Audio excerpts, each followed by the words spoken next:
This is history in the making. Something in me's awakened. I just wanna breathe and embrace it. Look up in the sky, you can see where I'm aiming. I never be denied, my destiny is awaiting. We don't stop, we gon' drive, we may fall.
Testes. Test. 1, 2, 3. Hello? That's a pretty good butthead. Or, I killed a bunch of people once. Oh, You see the Beavis. new movie yet? I haven't yet. We just watched it. Is it good? I liked it a lot. It was good. I thought it was good. I laughed so hard. Oh my god, it was good. I want to watch the white privilege part. I've seen the. Yeah, it was definitely worth the. Let me see here. I mean, That's not Mike it. Judge has been awesome. Yeah. For years. I enjoyed it a great deal. So, He made- hello, Radioland. He made Idiocracy, which is what we're living now. He made a lot of things. That's a good movie too. It's a great movie. Yes. Hello out there in Drink Bravo. Radioland. It's got electrolytes. Hey, check this Got what out. plants crave. Hey! I hit record. Hey, it says press record. We forgot to hit record one time, and I had to go What were we, grab 25 my own minutes in? YouTube stream video and strip the audio out of it to edit for the podcast. It wound up sounding fine, but yeah, it wasn't the preferred method. Yeah. I was like, oh no. Well, everybody, here's the link to this week's show. Welcome to the one person that's out there Hi, one person. Hi. There'll be more. They show up. I hope. We'll get Please, like 4. please, God. For every person that comes in, I will pay you $40. Check's not valid. So, oh, it's Sarah. Hi, Sarah. You know Sarah. That's Matt's girlfriend, Sarah. Hi, Sarah. Hello, hello. Hi, Sarah. Oh, Robbie's here What's up, too. Robbie? Good, as always. Robbie, your boy is here. Hi, friend. So, do you want to move over a little just so you're not like, I feel like you're, no, like, can you come this way? You're right. No, just you. I don't want you. You can sit right behind Rob. I don't want you to feel like you're like, no one can see your face. I don't care. Look right here. Look right here. Yeah, okay. Okay. Can I move these over? Want to try that? Do whatever you'd like. Whatever you probably this way is the better way, honestly. I was just going to spread them both out. Yeah. Bring it over this way. I'm just saying. There's nothing in there. This right here in front of all this. And all this. Happy birthday, Mr. Smithers. You're very good at turning me on. You probably should ignore that. Any glare? We got it? Hold on. That looks... Ooh, wait. Ooh, that looks good. Randy, You know what we probably should do? You got the Randy thing? You got the Randy thing going? Randy, stay where you are. We probably should pull them out of those plastic things. But then they might fall. I think they're I fine. feel like that should always be in a plastic thing. That'd be Yeah, it's a little worrisome with that one. The other one, I don't really... Whatever. Yeah, the other one. Although that one's kind of trash, but it's fine. Welcome, everybody. All right, let's get the ball rolling. Jason Clevenger, a.k.a. Kilgore_Trout1, right? Yeah. On Instagram is here. Kurt Vonnegut reference. Yep. I know you're a big Kurt with the Vonnegut and vinyl as well on Instagram. So he will be joining us for the entire show, unless we kick him out, which I've had to do a number of times. So, no. But yeah. I'm pretty offensive. Everything sound okay?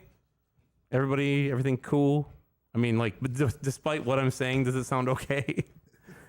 I didn't know the Golden Girls was on this late. It's Nick at Night, buddy. You tuned into Nick at Night. You know what you got. Fantastic. Okay? So, Full House is Old next. man talking about old stuff. Yeah. So is that Matt or Mark? I'm trying to decide how mean I want to be. No, I think sure that's that's Mark. it's Mark. Oh, then I'm not Yeah. going to be mean. I like Mark. Mark's good. I can be mean. I like Matt more. So, yeah. That's one of the things I got to add as a rim shot to the old sound there. You guess. I think we've got a good guess. Since you said in group chat you were going to try to tune in, yeah. Make sure you stack your games horizontally. Oh wait, no, the that's side. what morons do. Yeah. I'm the sexy. Yep. I'm the sexy one with hair. hair. Oh, okay. We were laughing one time. We were watching their stream, and it was like, "Is this the young person version of the Lost Joystick Network?" Because it's like that's the Mark, and this is the Matt. Oh, we were laughing. So, Jason sounds quiet. You got to get up on the mic. All right. Yep. Yeah, just get up there. Pull it up forward. It's kind of a weird You can thing. adjust it I think up I'm and good. down. Yeah, you can pull it. Yeah, it's probably because you're gotta just a little turn- too far. Turn this to the left, and it will go. Then hold the top part. All right. You ever Give it a work on try. a microphone stand before? Not really. No. So there you go, and then you can even That good? pop it You up want or it up, something. down? That's probably better. Okay. That's probably Yeah, just get like You want you me got to to hold get it like kind of this the whole close to it. Put it in your mouth. Jason's face is blocked by the mic. That's what I said. You gotta kind of sit to the side of it, or, unless you don't want people to see you or not see you, which I don't blame you. So I'm pretty good looking. So. whole mic right in your mouth, says Robbie.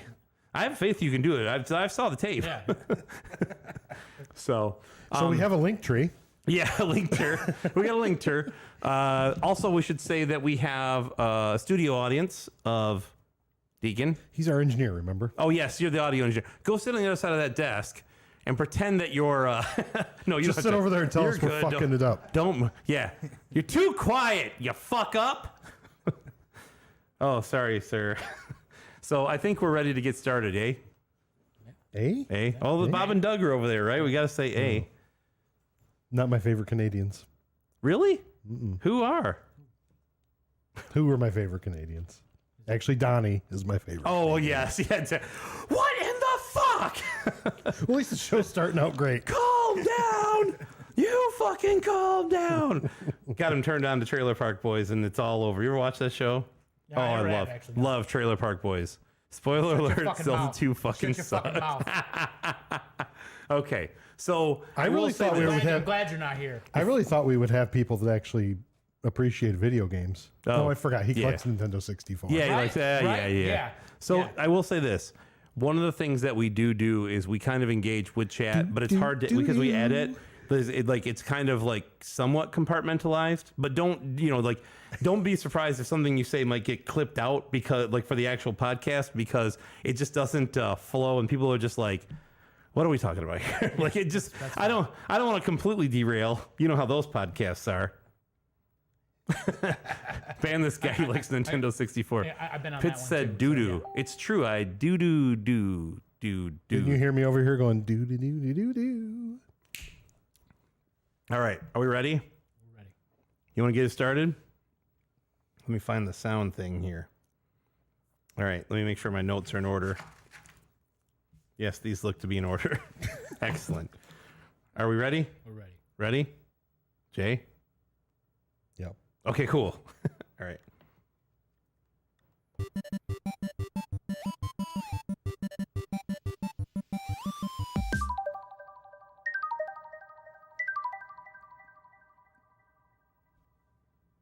Welcome back to the Lost Joystick Network, episode 27. Right? Yeah. Yeah, 27. Cool. All right. All right. I'll say. Did you press record? I pressed record. Thank God. We are good to go. So, before I get into anything, I guess I should probably introduce who we are. Yeah. So, yeah, let's see here. We got, I am your host, Mike, joined as always by my co-host, Jay, and Hi. we got a special guest in the studio with us. So, Jason Clevenger, aka Kilgore_Trout1 on Instagram. Jason is a local video game aficionado and a podcast regular of the Matty Ice and Marky Mark podcast. Well, they So call we me want, Clebman on that. they want, yeah, it's Clevman over there. Yep. We have two Jasons here, so I can call you Clevman here if you'd prefer. Yeah, I thought we'd just How's bring the promotion? Yeah. To a real podcast. That's what I was going to say. Shots fired. I was saying, we just wanted to bring you Shots on and fired. kind of show you what a real podcast looks and acts like, but we can't do that. So, yeah. So, I was waiting for Matt to say something. Matt's on the chat tonight. yeah, we got quite a few people in chat tonight. So, thank you to everybody who's online and watching. And yeah, so I'm going to start with Jason. Clevman, sorry. Allow me to hold on. I got to take another edit of that. I'm going to start with Clevman. There you go. Nice. Thank you. Nailed it. But now you're screwing it up because you put that in there at the after, and I have to edit that. Anyway, we don't edit stuff here. No, how you doing, bud? I'm doing pretty damn good, Yeah, actually. Yeah. it's good to see you. Make sure you get up on the mic. Yeah, I will. That's the Yep. best thing I Yep. can tell you. Yep. So, good. Yeah, we're glad to have you. I've been. I really appreciate you inviting me. Yeah, of course. Well, you know, the subject matter is near and dear to your heart, Yes, and we'll it get is. to that in a little Yes, it bit. is. But yeah, definitely glad to have you.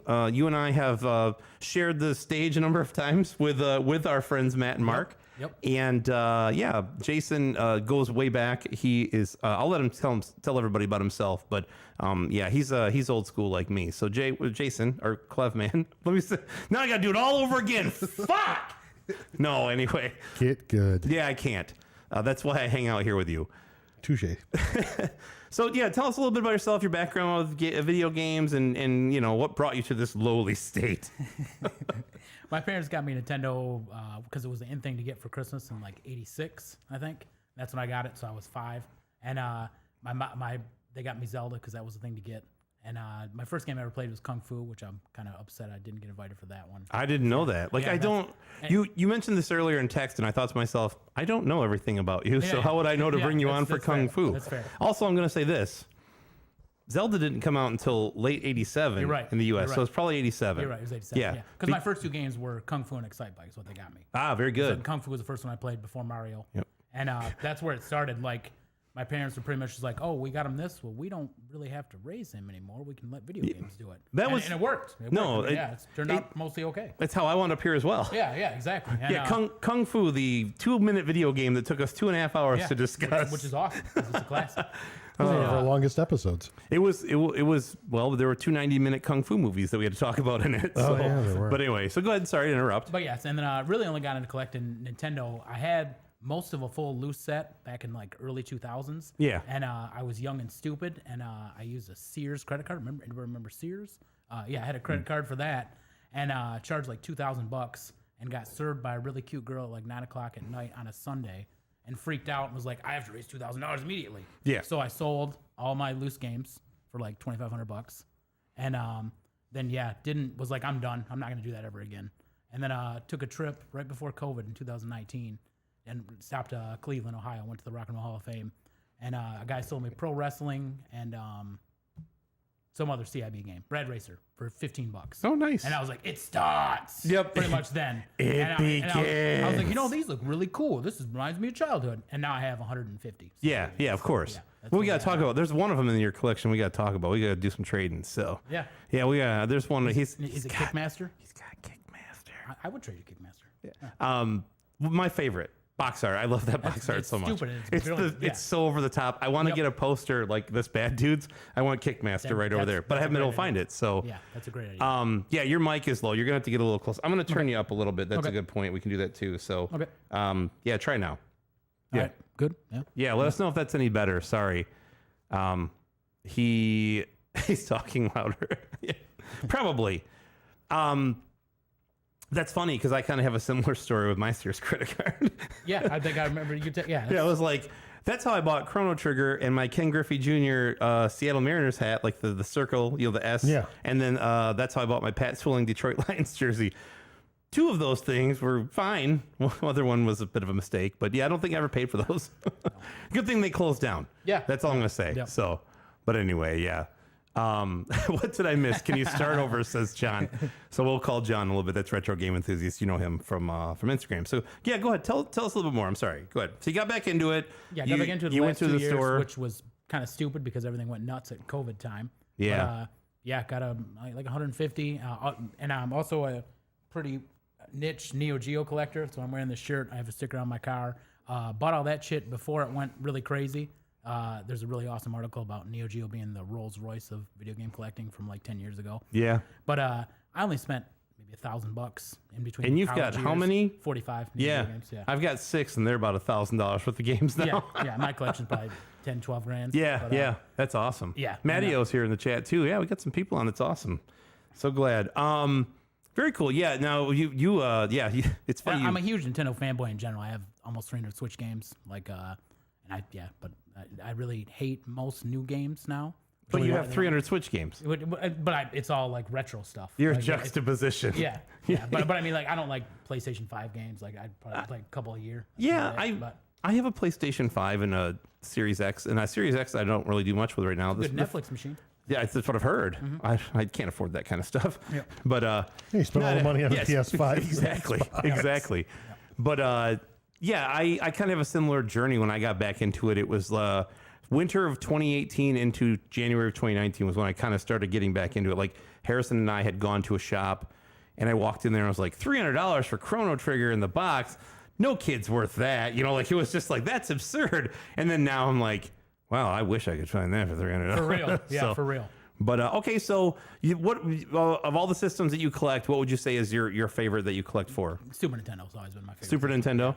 Yeah, and you have some really nice copies of some very desirable Super Nintendo games. The most immaculate copy of Final Fantasy III I've ever seen. Yep. And 2. Yep. Yeah. If you ever get into that Sears trouble again, let me know, and I'll bail you out. Just bring those to me. I'll hold on to them I for you. actually had a guy in Forgotten Freshness Gaming. He offered me like all kinds of stuff for. Oh, I'm sure he did. I was They were like, "No, beautiful. I'm good. Nope, Yeah. you'll never. Those are getting buried with me. Yeah, you'll never find another one like that. So that's awesome. And that's also my favorite game of all time. Is Final Fantasy III for Super Nintendo. Yeah. Now, or do 6. you have 6? Like, do you have an actual 6? I don't actually. Okay, don't. we'll work on that. Yeah, we can You work just that told up. me those boxes. That you probably got, Yeah, I got some stuff. So, okay. Don't talk to him, though. Talk to me. I'm way cheaper. Yeah, than he is. Jace. And it's his stuff, so it works either way. Yeah, and apparently I pay shipping. It's based on the last episode. I also have to pay shipping when we that's sell right, I stuff, forgot which about is not, it's a bonus for me. He lives local. You'll probably still ship it though.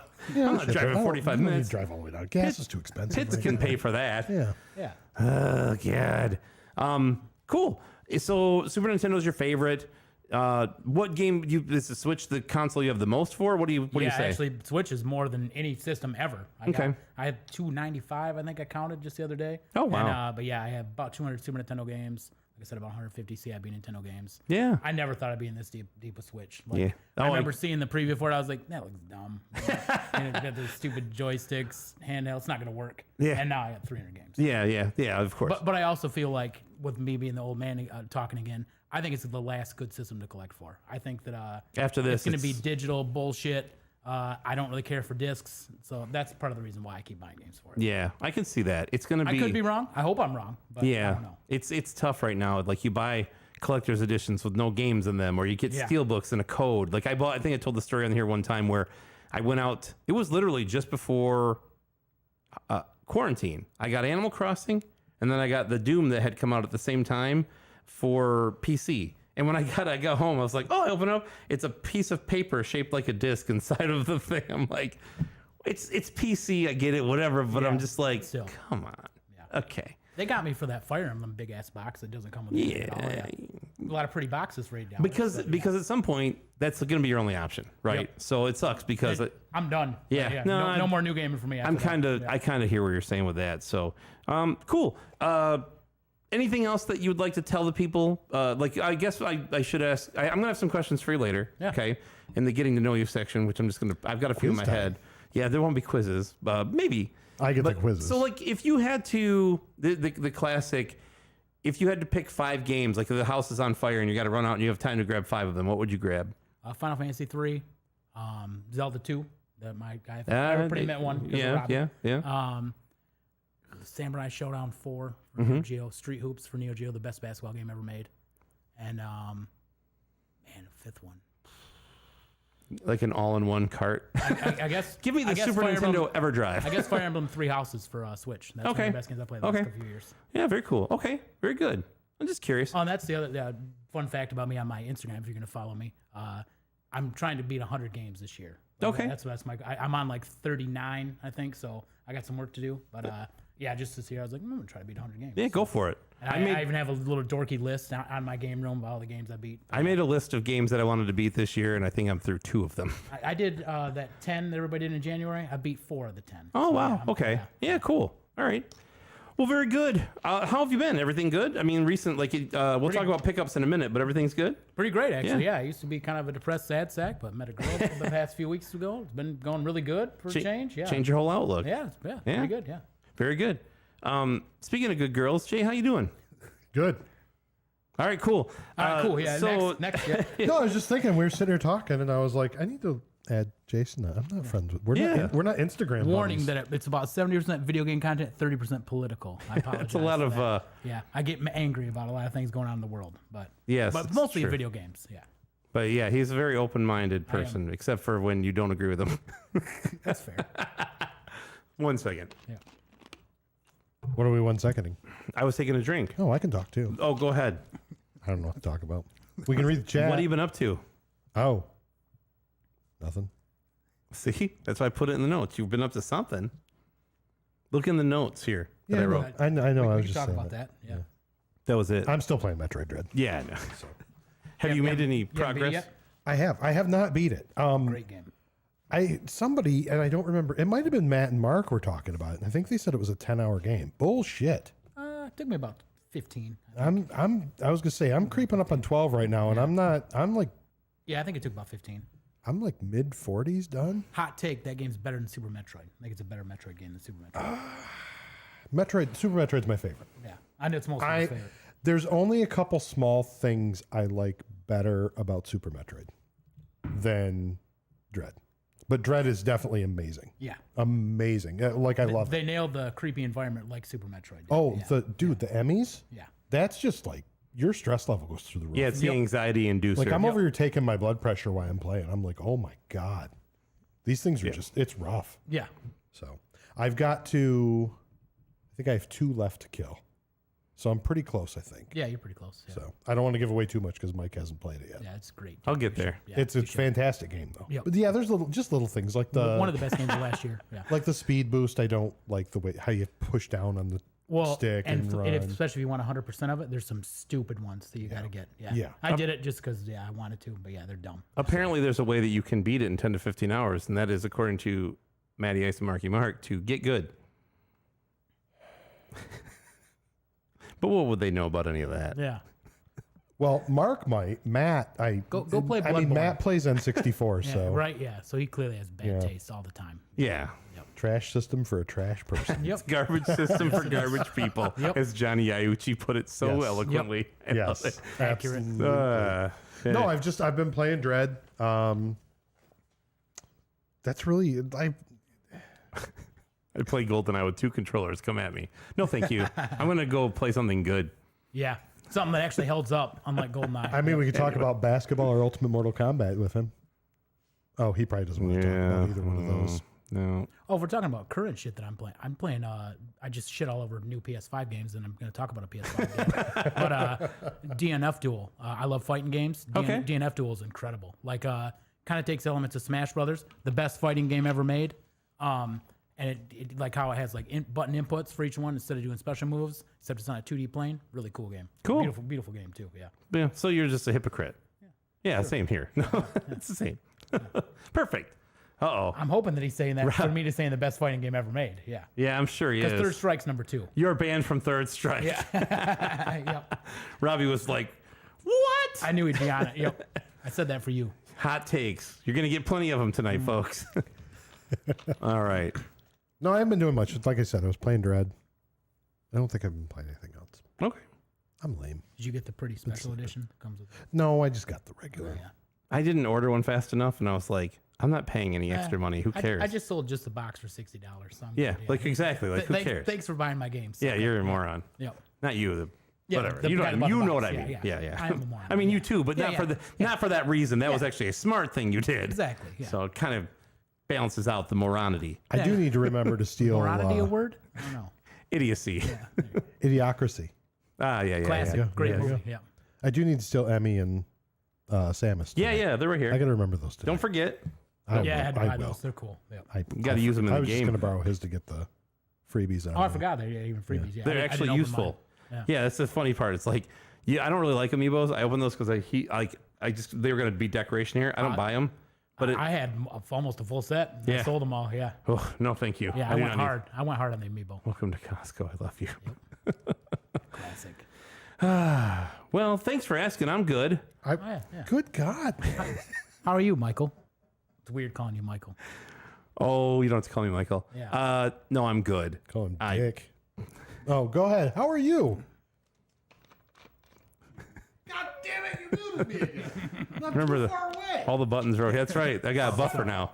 He's muted. He's going to start yelling into your mic. Awesome. Who the fuck If I is do- running this trailer car? If I do too many hot takes, you can mute me. That's too. exactly right. That's why I keep these Yeah, close. that's good. No, that I would just Fuck unplug. you with the guns. Fuck off with the gun. Yeah, fuck off with the guns.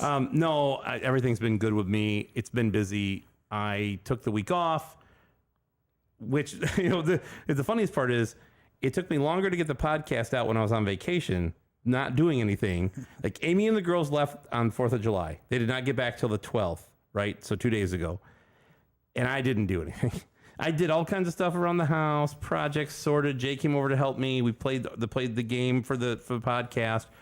I did not edit the podcast. I kept thinking, I'll go down there. I never got down to do it. So then I'm like, I've got to do it because I had to get it finished. I wanted to get it finished on Tuesday, didn't. Yesterday, the 13th, was my birthday, so I came down here and finished it then because I knew I'd be in the car all day today driving, and then I drove all the way to Kentucky and back, and now I'm here to do the show, so I had to get it done. But yeah, it was really weird, like all this free time, and I did not spend any of it doing the thing I was supposed to do. But That's how it goes. That's I how it thought goes. Robbie's stunt double was going to roll up on you for that too.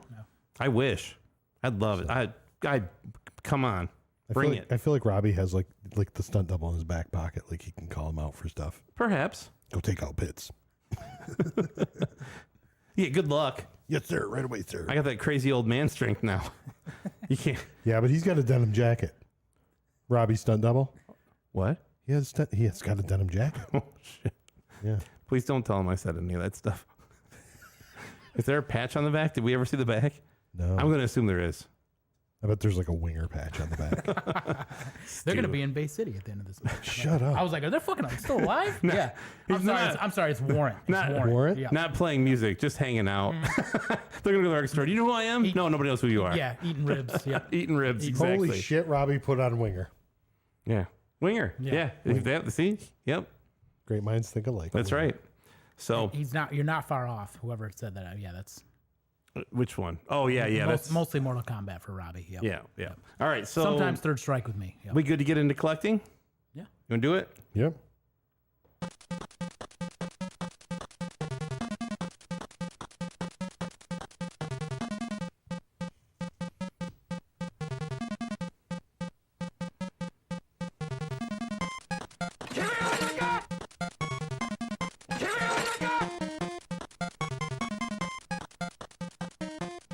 Oh yeah, we didn't start the thing. I love that song. That Cheetahman song is like we talked about it last episode. That's You what got to it's go from. up. That's what it's from. Okay. Go up, Jay. Yeah, there you go. Sorry, we didn't start a thing.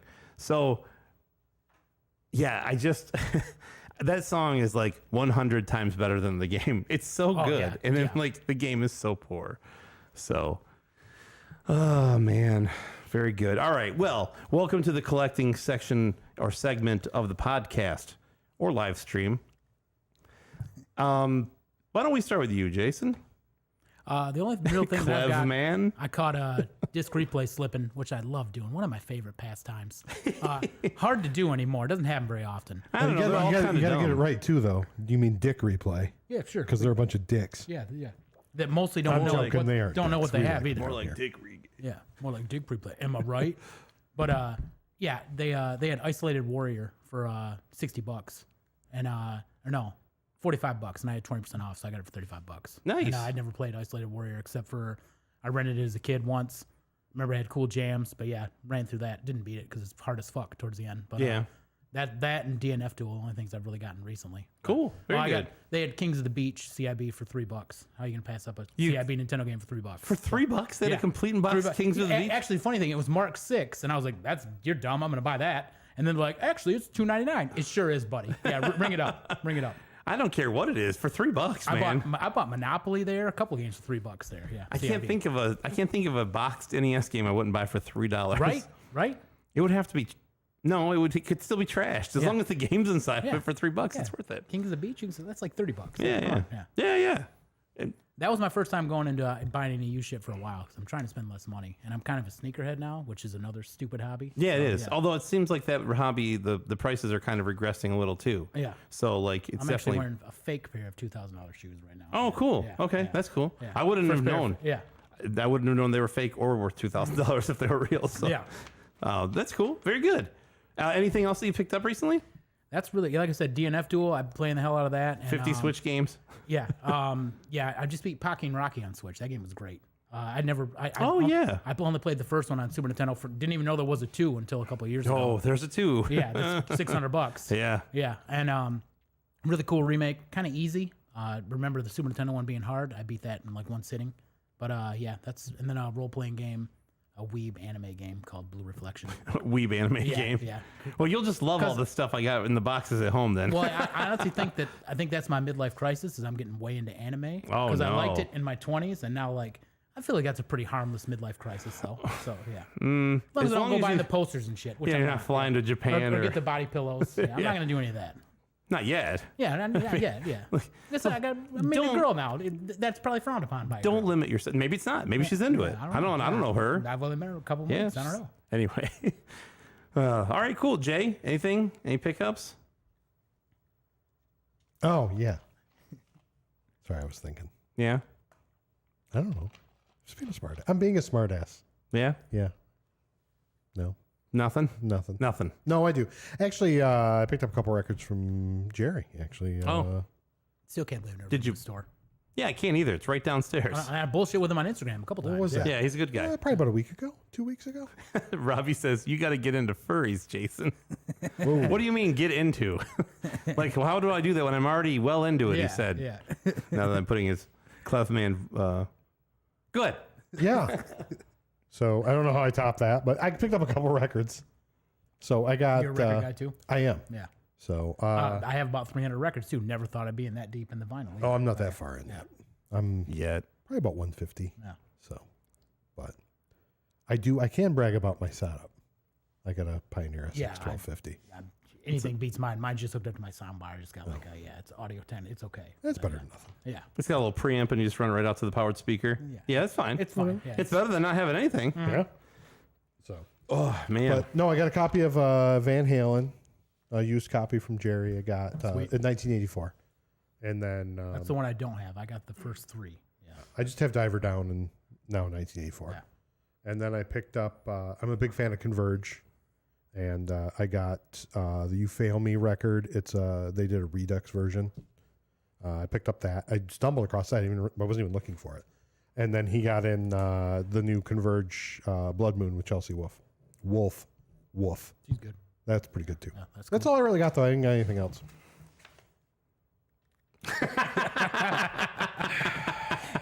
I'm going home. I should. All right, I'll have to edit that out. So what'd you get?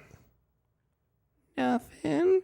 Here we go with the fucking Famicom games again. Yeah. No. Go ahead, I've seen talk. the goddamn boxes. Yeah. You asked. Yeah, what'd you get? You asked. I know. I'm asking again. What'd you get? I got some Super Famicom stuff. Oh yeah. No. It's more of kind of the same stuff. Although I do have you a finished lot your of the collection? same stuff. I really am already done with my collection is The Legend of Zelda or Zelda no Densetsu or whatever the hell it is, I forget. I'm keeping a copy of Super Metroid. I have Fatal Fury Special, which I have to keep. I only got one of those so far. And then the rest of them, I don't really give a shit. Japanese box art was so much better than American box art. So yeah. I'm going to see how the show stuff goes over the next few weeks, and then I'll see if I keep like a 4 or 6 and a Chrono Trigger because I'm just kind of like, I want them, but I don't want like, I'm going to try to say I want 10 or less of these things to keep. Like I did not buy them to keep any of them. Yeah. Yeah. So, but no, I got some of that stuff in. It's all been sorted. Jay was obviously helping me.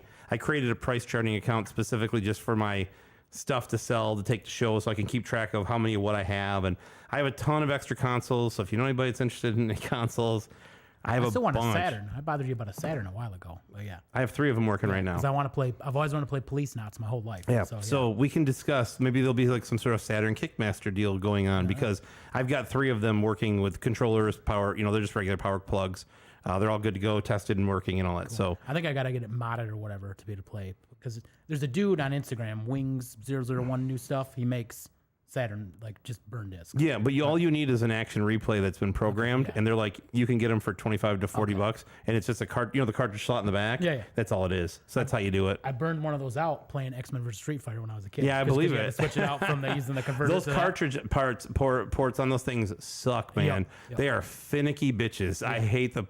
The cartridge port on the back of a Saturn is awful. I mean, it's not really supposed to be used that much. So I'm not too but surprised. it's how you saved like memory, like extra memory, all that. Yep. But they're not great. So, but yeah, so I got the Super Famicom stuff, blah, blah, blah. Nobody wants to hear about that. They've heard enough, especially all of my friends. They've heard plenty. One of the other things I got from Bai, like the Japanese Bai site, was a PC Engine Duo RX, which is the last version. It's super nice. I got the box, but it has nothing but the box, right? But it's super nice. And I'm like, I got it cheap. To mod it is like you got to cut 9 pins and get this little $25 piece and rewire like 9 pins and all that. It's not that tough to mod to play US stuff, but I'm just like, do I want to like cut it up? Like you have to like cut these wires, and you could rerun wires, but it won't. You know, you have to cut the ones that are there. And I hate the idea of the destructive mod is never my favorite like thing. When you did my Neo Geo, you can hardly even tell. Right, you just that's all I did was put a socket in. So if you wanted to pull the original, what is it? The BIOS, Unibios. Yeah, you pull the Unibios out and put the old one in if you want. It's as simple as that. Yep. And you could even unsolder the socket and put the thing back in. Right. So, but yeah, it's just I'm torn about like modding it, but then I'm like I probably will.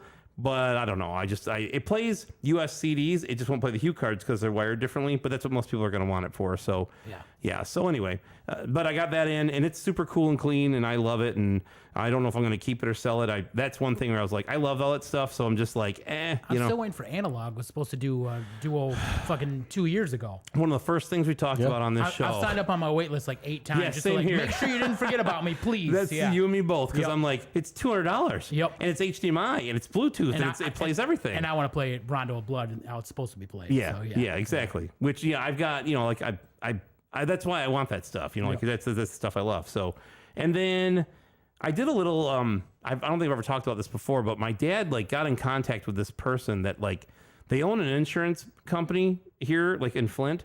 And they have this building, and one side of the building is where he runs the insurance company. It's like this older building. It's a little rundown, but whatever, nice guy. The other side of the building, he goes and buys storage units, and he just puts everything in them, right? So I went over there just before COVID 2.5 years ago and picked out like a Pioneer reel-to-reel and like a bunch of other stuff. And I got like a Super Steel, like that and a synth and all this stuff. And he's like, what do you think? And I was like, I don't know, like $60 or something. And he's like, all right, you know, whatever. There's more to the story, but I don't want to bore everybody with the details. But it's just one of those places I can kind of just go pick. And like, he doesn't really care. He's just like, give me an offer. And like, you know, I lowball him because, you know, he doesn't give a shit. Like, well, and he's buying basically, it's like the Storage Wars show. Right. He's buying lots to get video game shit? Very rarely. Okay. So that's why, like, I don't go over there. This is the first time I've been over there since then. But like, I went over there and it's all just kind of a mess. Like, it's an older building. There's stuff in there that nobody wants. It just kind of is like littered all over the place. And you just have to like literally pick. Like, I went through and like, I'm like, well, let me move these old clothes, and under it's like a bunch of VHS tapes, right? And I picked out like Nightmare on Elm Street 3 I found, or Pulp Fiction, or whatever, you know, those types of things. But I found, while I was there, I found an Xbox 360e, the 500 gig. It didn't have it had the power supply, but no controller, which I have. And then I found a PS3 Slim 320, like just like there was one over there next to the record. I found one of those exactly like that. And then I found like just random games. Like I found Nightmare Creatures for PS1. Last time I was there, I found Incredible Crisis, which is like a rhythm game. It's a Japanese rhythm game. Weird rhythm game? Yeah, it's really weird. Crossing New Leaf for the 3DS. Last time we were there, I found a classic series Zelda complete in box. I found... No shit. Yeah, just like weird, like it's just, you know, random stuff, right? And then you just have to kind of go, and nobody that's looked at it for video games. And there wasn't really that much. They had another like OG Xbox, but I'm like, I don't even want to spend $5. I have enough of those at the house that I've, you know, whatever. And I still have a modded one that sounds like it's going to explode every time it goes on. But I got good news for you. You want another modded one? I can hook you up, because I just literally soft modded one. It's very quiet, clean inside. No, the clock cap is pulled, and I put a 2 terabyte drive in it, so it's like jammed. Sweet. So we're gonna set one up for old Jay over there, and that's gonna be his emulation station. So I got old arcade games. I got a bunch of sure, MAME. That's running MAME and stuff. Yeah, you could do that. I did it for Neo Geo games on there. We can afford. Yep. Yeah, exactly. Yeah. Well, we got to get you over to play Mark of the Wolves. Yes, absolutely. Yeah. Yep. Yeah. And I think I can get you in Mortal Kombat 3. So okay, Robbie, I want an instruction manual off of Robbie because I beat him in Mortal Kombat. That's fine. So, Come on over. You did tell him you've got the Neo Geo cab too, right? Oh, he knows. Oh, he knows. Yeah, I know. He knew it right away. I was jealous. Yeah. Everybody was mad at me that day. Yep. They're like, "What the fuck is this?" Yep. And I'm now, like, please let me know if you ever find another. yeah, one. I do. Yep. I let you know when I see them, but they're never that cheap. Yep. That was actually a Robotron cab. It's still got the Robotron artwork on the sides. That's actually really cool too. So I'm going to convert it back and then put the Neo Geo stuff in a different cabinet at some point, because then I can sell the Robotron for a bunch of money or keep it, but it's worth way more than Neo Geo. Robotron's awesome. It's a good one. Yeah, so. it's a classic. And he'll stumble across another arcade cab for $8. Yeah. I might. Hey, I was slightly too slow this week when somebody was selling an NES with 8 games for $25, and then they had a second listing, Mega Man 5 for $30. Yeah, $150 game or whatever it is right now. So I was like, and they were in Flushing. I just missed it. I was like, oh well, you know, it wasn't meant to be. But yeah, that's pretty much it for me. What is this? Hey, remember when you got those arcades? You got those? Yes. And yeah, I remember. Ridiculous. Those 3 arcade games in 2 weeks. It was more than 2 weeks. I don't think it was, dude. I got 2 of them. You're like, hey, I got Mortal Kombat 2. Oh, I got Mortal Kombat 3 like 3 days later. If Matty O's still on, he loves it. Yeah. Well, I got maybe it was. It was really fucking fast, dude. Yeah. Maybe it was. Yeah, and I think I mentioned on the last show I was going to take the week and work on that Mortal Kombat 1 cab. Haven't even moved it. That's all right. I've got to get it on its side, and I'm going to have to like Bondo it and sand it and all that stuff. I just didn't get any time to do it. It really is the funniest joke ever. Yeah. Yep. Yeah, it is. I think it is. It is, yeah. I took some pictures yesterday. I was going to send them, and it was my birthday, so I didn't want to bother him. I was actually, that's one thing I did while I was over at your house the last couple days. I finally beat Ultimate Mortal Kombat 3 again. That's right. It took me forever. I don't know if I've ever beat it on the arcade. Yeah. Come on over. So I'm going to have to do it and tag Mattio. Yeah. I got to make sure I turn the quarters on, though. Yeah. Anyway, so that's it for me from a collecting perspective. So I guess now we can move into the show topic. Oh, shit. Jason, Clevman, Kilgore Trout, Vinyl and Vonnegut, the one and only. Why don't you tell us? I appreciate you plugging that. I wish more people would read my stupid record reviews. I'm out. Yeah. You know, you gotta promote your friends, right? Yeah. What's the show topic today? It's Zelda 2. Oh, is it? Yeah, it is. I believe it's Zelda 2. Get out of Good here. news. Yeah. Good news. This is all completely relevant then. Thank God. Whew. Especially this Man. beautiful magazine right here that yeah. I've never had. I've had since I was like 8 years old. Yeah, that came out in what is it? 87? It think was so. probably 88. Yep. The early 88 So I'd have been probably. like 6 or 7. Yeah. Yep. So yeah, we're going to talk about Zelda 2, The Adventure The best Link. Zelda on Nintendo. Oh, we'll get to all that. Don't you worry. right. Personal experience and opinion is in this, so don't worry. So, man, when I go do research for games like this, there's a lot to unpack sometimes. Like I talked about with Kung Fu, is like that's a game you can beat in 2 minutes, but literally it's like, well, the guy who did it created fighting games and also was based on these 90-minute Kung Fu movies and See, I blah need blah to go blah. and listen to that podcast. I didn't listen to that. No, that's I okay. need to, I don't blame you. I wouldn't listen to it either.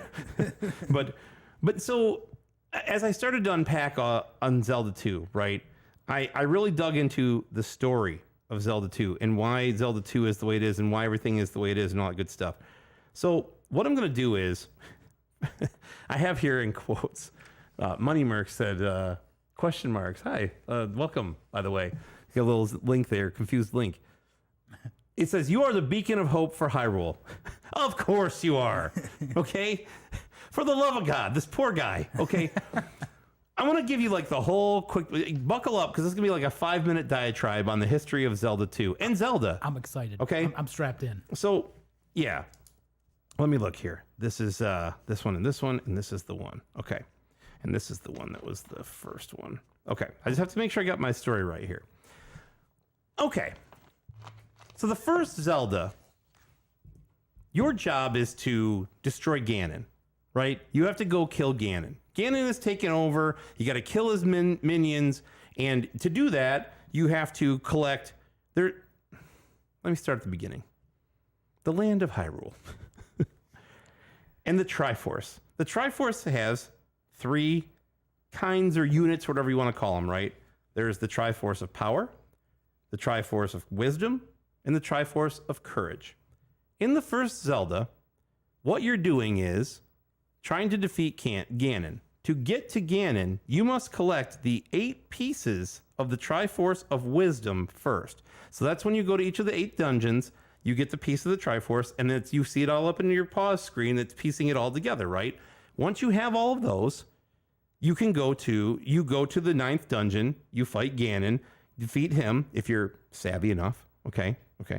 And you Just gotta have the silver arrows. And yes, you must have the silver arrows. Silver arrows, yep. You kill him, he's torched to a pile of ashes, and you obtain the Triforce of Power. Okay, so now with those two things reunited, Hyrule is at peace, right?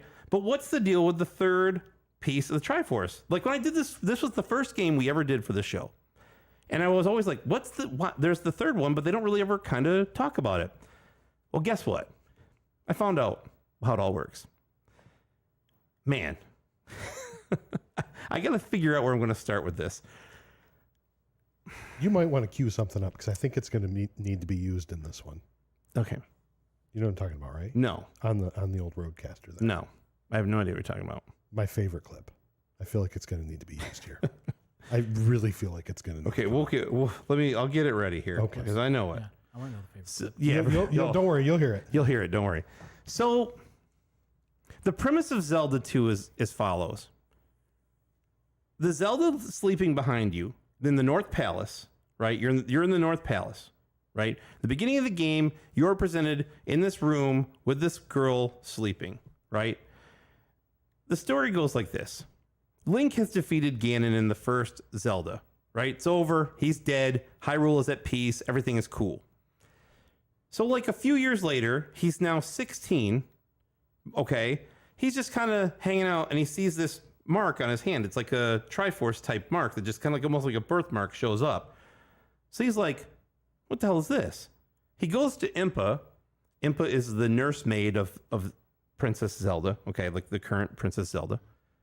And she's like, I'm sure she's like, oh God, come with me. Takes her over to this, like, takes Link over to this room, like with this door that's like locked. Never seen this room before in North Palace.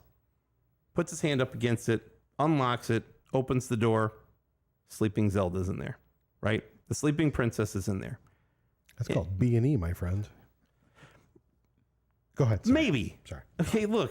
I don't know. I don't know what the laws were in Hyrule back then. This is a long time ago. So then Impa proceeds to explain the story of what has happened. And the story that had happened is many, many generations prior, the king of Hyrule was concerned that the 3 pieces of the Triforce would wind up in the wrong hands. So he hid the Triforce of Courage, again, the one that is not found in Zelda 1, in the Great Palace, right? And then he hires, or essentially assigns these people, or, you know, these not enemies, but like the defenders of Hyrule, to prevent people from entering the tower, right? Or the palace, the Great Palace.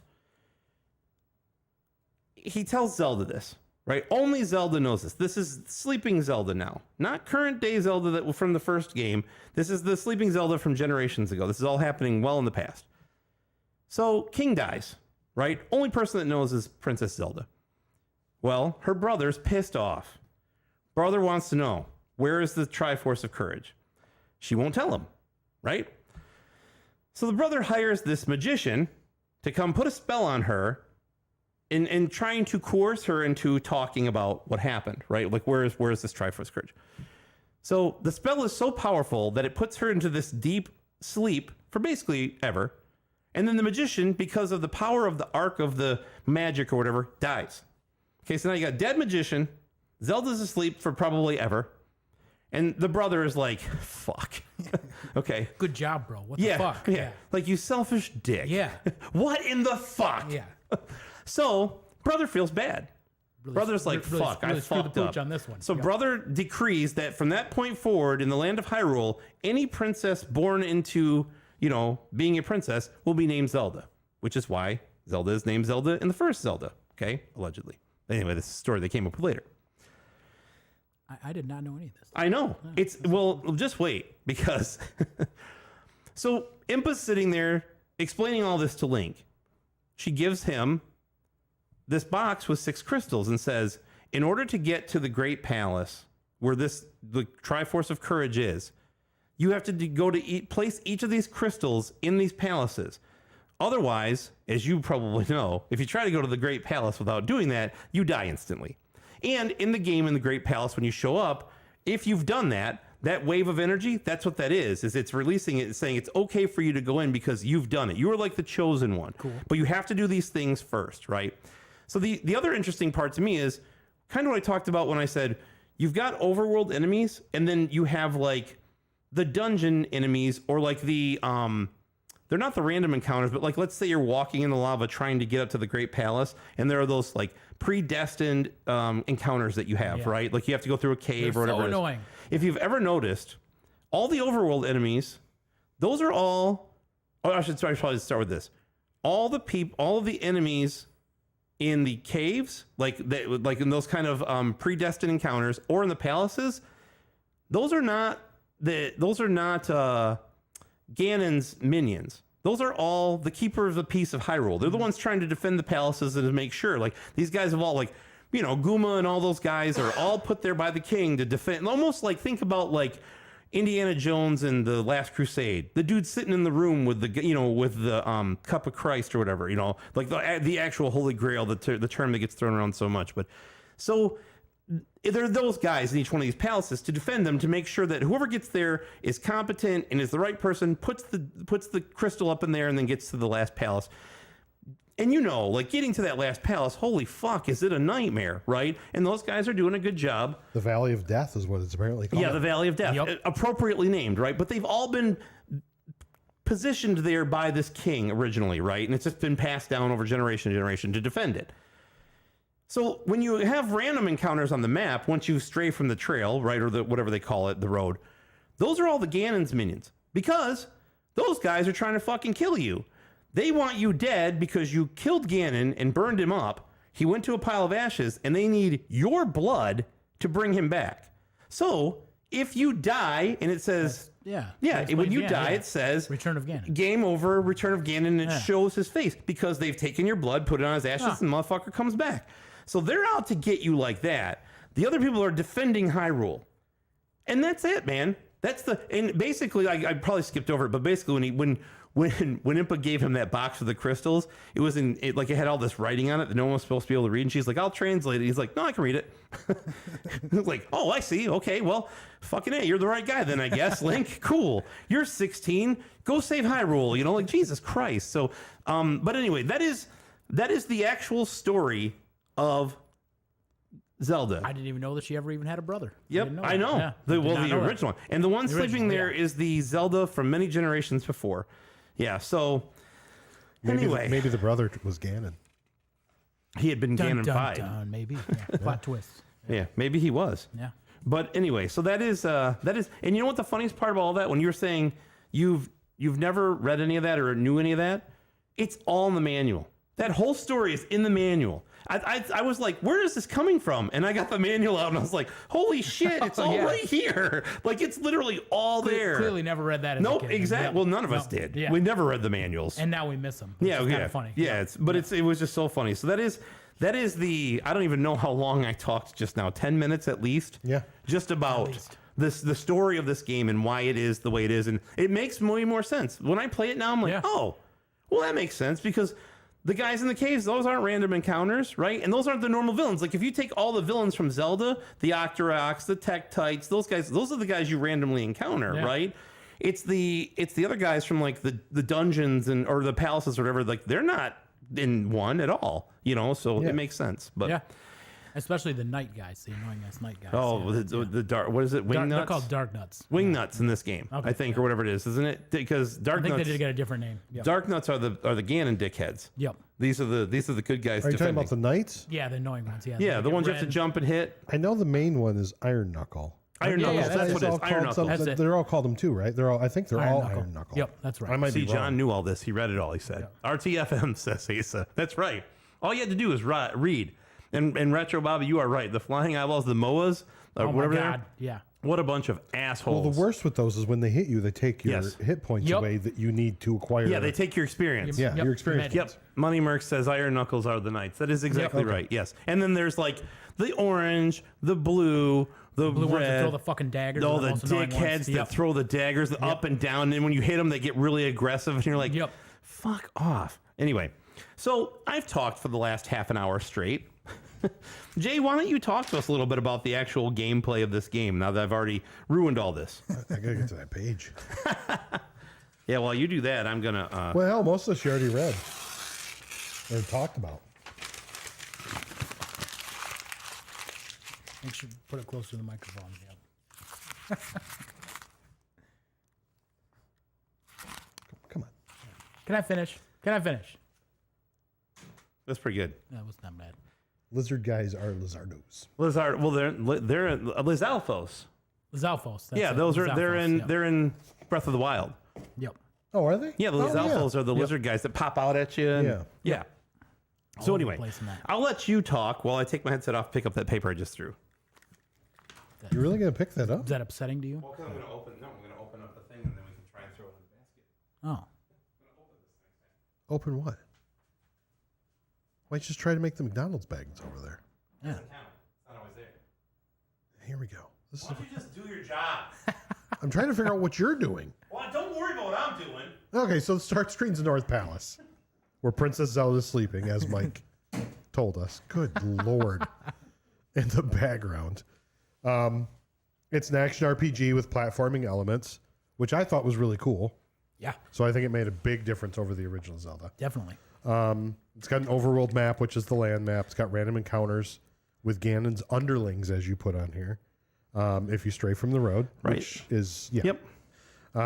You interact with NPCs.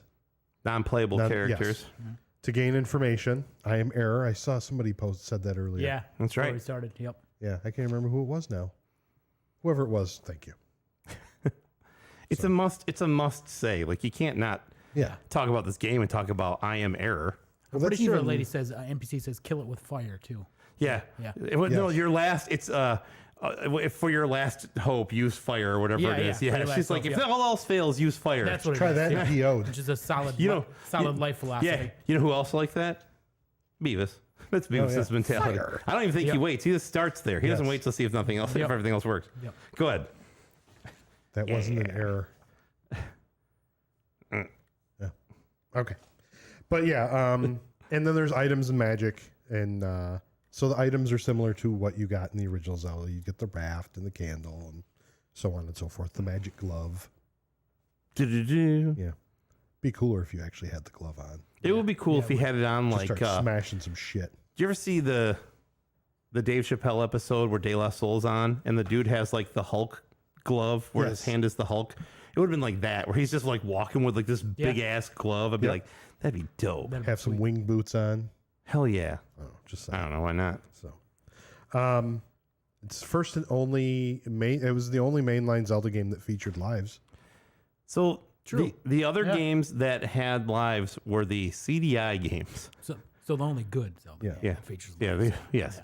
So, but yes, it is. It is the only game that has like actual lives and not just like a life meter. Yeah, I thought that was interesting. Yeah. So, and then I had the three basic elements, of course, to make Link stronger throughout the game, and that was his attack, his magic, and his life, which you could build up to level 8. Correct. In the game. And you can traverse past 8, but it doesn't do anything. Doesn't do shit. Right. So like you'll beat a palace and you'll already have them all maxed out, and it will like run you up to 9,000 hit points or whatever experience points you need, but it doesn't. You just sit there for no reason. Really. It's like you're at level 10. No, it's still 8. Yep. And you of course have heart containers like you did in pretty much every Zelda game. Yes, heart and magic. And you get only magic. 2 extra ones that you find. I think in the there's world? 3. I think there's 3. It's 3 or 4. Well, you know what? Because you start with 4 and you end with 4, so I think it's 4. Yeah, maybe it is. Because your meters start at 4 segments each of magic and life. Yes. And you end at 8 of each. Okay. So I would there's imagine 4 it's of 4 of magic each. and 4 Yeah. hearts. Yep. And then for the game over, you lose your unused experience points. That was for the Famicom. No. That was for both. That's both. So if you are, trust me, it's exactly what happens. I had one where I had to get to like 3,500. I was at 3,200 and somehow I died. I'm like, oh no. Oh yeah, I had to that's turn what it I'm off. thinking of. I'm thinking yeah. of what you earned. Yeah. So yeah, like when you lose all of your lives, you can run around and also find things like little Link dolls that give you extra lives and you know, stuff like that. But if you lose all of your lives and the game ends, right, you lose all those experience points up to the last level. Like you keep all of your levels, but you lose the experience points that you were gaining towards the next level. Yes. Yep. And then you are jettisoned back always to the North Palace room with the sleeping Zelda in it. Yep. Except for one time. Well, we'll get to it. Okay, yeah, I'll stop. We'll get to it. So we already talked about this earlier because I'm already going to butcher these names. So you're doing the background development. my Okay, friend. yeah, okay, no problem. So this game was written by Takashi Tezuka, right? And he wrote the story and script. He was also the writer primarily on the original Legend of Zelda. So he was the person that kind of came up with the story and all that stuff. Produced by our friend Mr. Miyamoto, Shigeru Miyamoto, I should say, you know, just in case you're wondering if it was like Bill Miyamoto or whatever. I don't know. You know, Rodney Miyamoto. Jack Miyamoto. That's right. Yep. Clev Man Miyamoto. And they use pseudonyms in that. Yeah, so like everybody was kind of credited under a pseudonym, which was very common for the time, right? I Like didn't know that. Yeah, like Fred Fucks in Castlevania or whatever. Yeah. You know, or they like a lot of the times it was like they were it was still at the point in video games where individual developers were not receiving recognition for their work and they were sold as a whole, and you didn't want to credit those people because then you might have to pay them or compensate them differently or whatever. And I'm not sure that's why with Nintendo, but it was a lot of the reason why they did it with Atari and that whole Warren Robinette story with Adventure, and that he hid his name in there because he was like pissed off. It's one of the reasons David Crane left Atari and started Activision, right? That's the whole thing. It was so, but yeah, they were all credited like with pseudonyms, if you will, right? Yeah, like Miyamoto was Mayahan, Right. And we'll then- talk about it with the music guy in the music section. Same thing, right? Yeah. So, but yeah, some of the interesting about this game to me, part of it is I've gotten into the Famicom disk system, right? Like I got one. Our good friend Retro Game Enthusiast has helped me, and there are some distinct differences in the game between the FDS version and the NES version. So first and foremost, when you play this game on the disk system, the water and lava shimmer, they move, right? And it's immediately like, whoa, like what's going, like it's moving. Like growing up in my life, that didn't happen. You know what I mean? Like it was just weird to see it when you're in your 40s going, that's not right. That can't be right. The overmap world enemy sprites are completely different. They look like they're supposed to be spirits. Jay, you said they look like something else. They look like sperm. Okay. They look like different colored. Like there's an off-white, a blue, and a red. There's two. There's off-white and there's blue. There was three. I think there's just the two. There's the same as in this where you have like the weak enemy and the strong enemy. Where in Zelda 2 for the NES, you have the guy that looks like the scary like monster thing, you know, and then you have like the little like they call it a pot, but it looks like a slime from Dragon Warrior, Dragon Quest. And in this one, they look like these little drippy white sperm, right? But the strong ones are the blue ones. As far as maybe it is red, I don't know. And then there's no Gooma. Gooma is the same like dude that you knock his head off, like his helmet, and then you got to kill him. That you fight that guy in 2 consecutive palaces. Gooma, I think, is like the 5th, not 5th. I don't remember which palace he is. I'm pretty sure it was the 5th palace. Yeah, but you don't fight him. You fight the same guy who did in the palace prior. There's no Ganon on the game over screen, so like it just says game over, Return of Ganon, but there's no picture. It's just black. It's just a black, right. And then the worst part of this game for the Famicom Disk System is that if you die, you get to game over in that game. Let's say you've powered your attack up to like level 5, and you've powered your life up to level 2, and your magic up to level 2. Everything gets regressed back to the lowest level. So you go from 5 to 2 for everything. So if it's 522, it's 222. If it's 811, it's 111. It's just a terrible. Sucks. And I'm sure you probably lose your experience points too. But anyway, so yeah, those are just kind of some of the key differences between the Famicom Disk System. It's Zelda no Densetsu 2 or whatever it is. I forget. I think that's right because I think Densetsu means legend or like whatever. And then so go ahead. I was just saying, I only played the Famicom one for the first time on the Game & Watch because that's that's a good point. Yeah. So I know what you're talking about with the sperm, but I didn't know all the other stuff. Yeah. And in the shimmering water, even on that tiny screen, I was like, that don't look right. Yeah. Money Merc says it's Al Miyamoto. Okay, that makes more sense. And he says 100%. Yeah, he says it looks like sperm. Yeah. No, he's absolutely dead on. So very good. And John commented on you lose.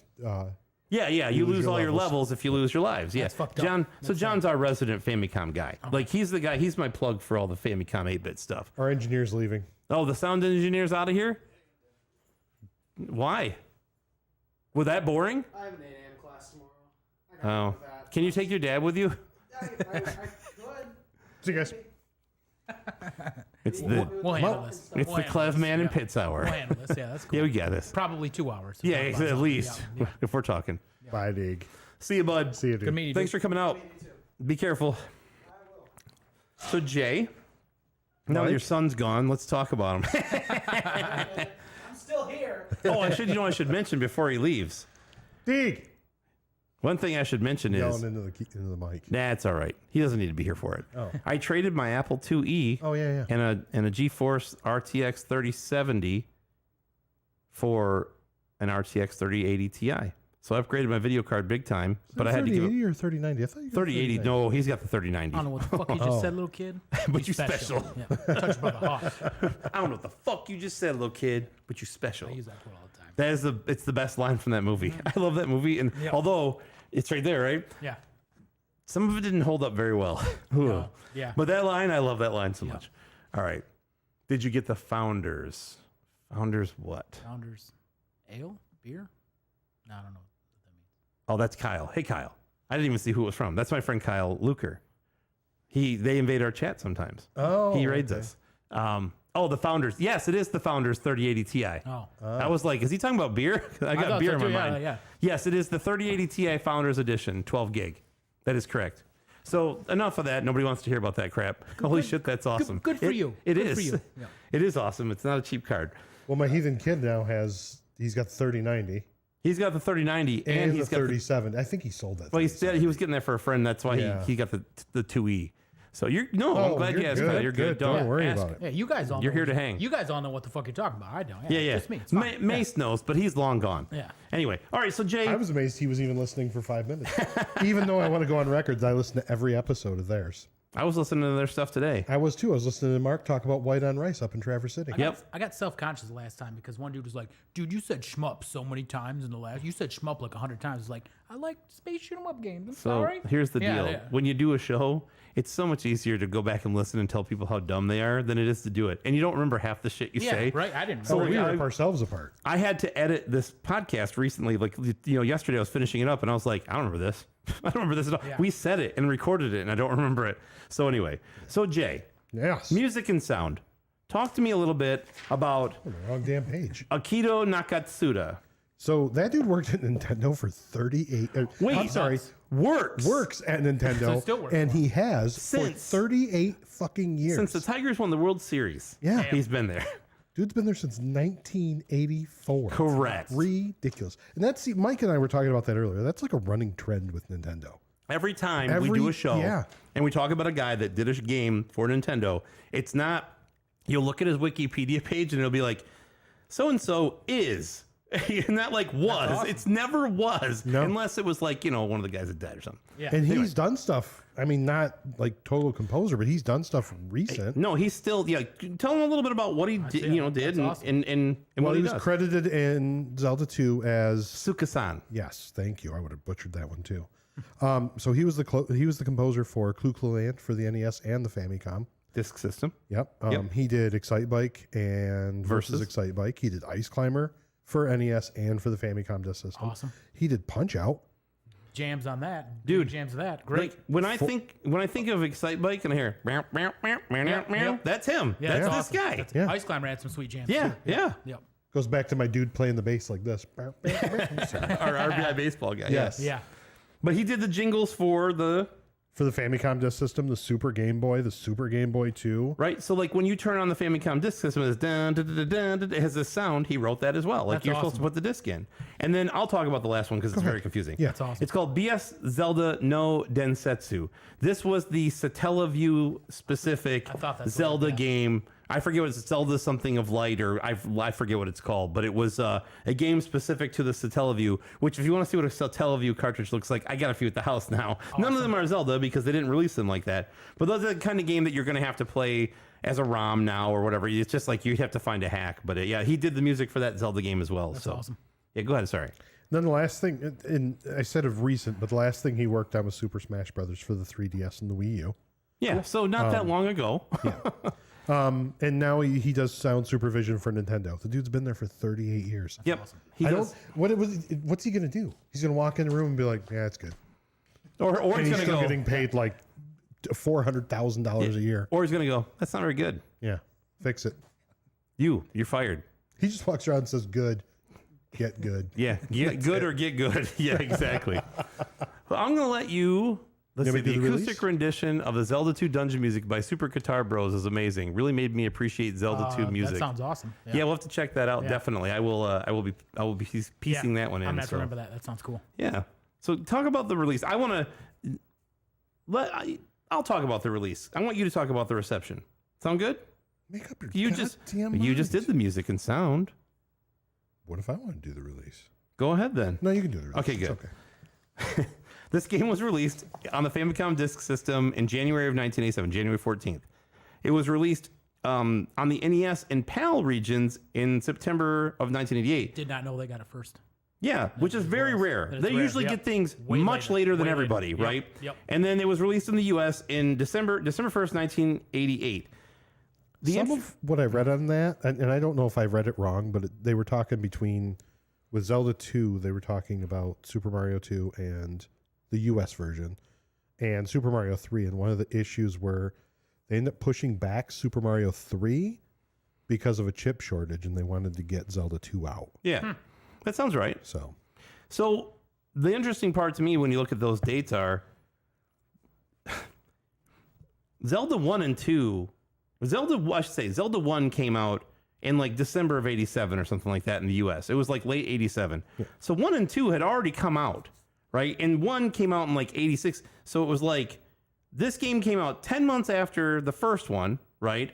And then both of them had been out for almost a year before they actually got released in the US.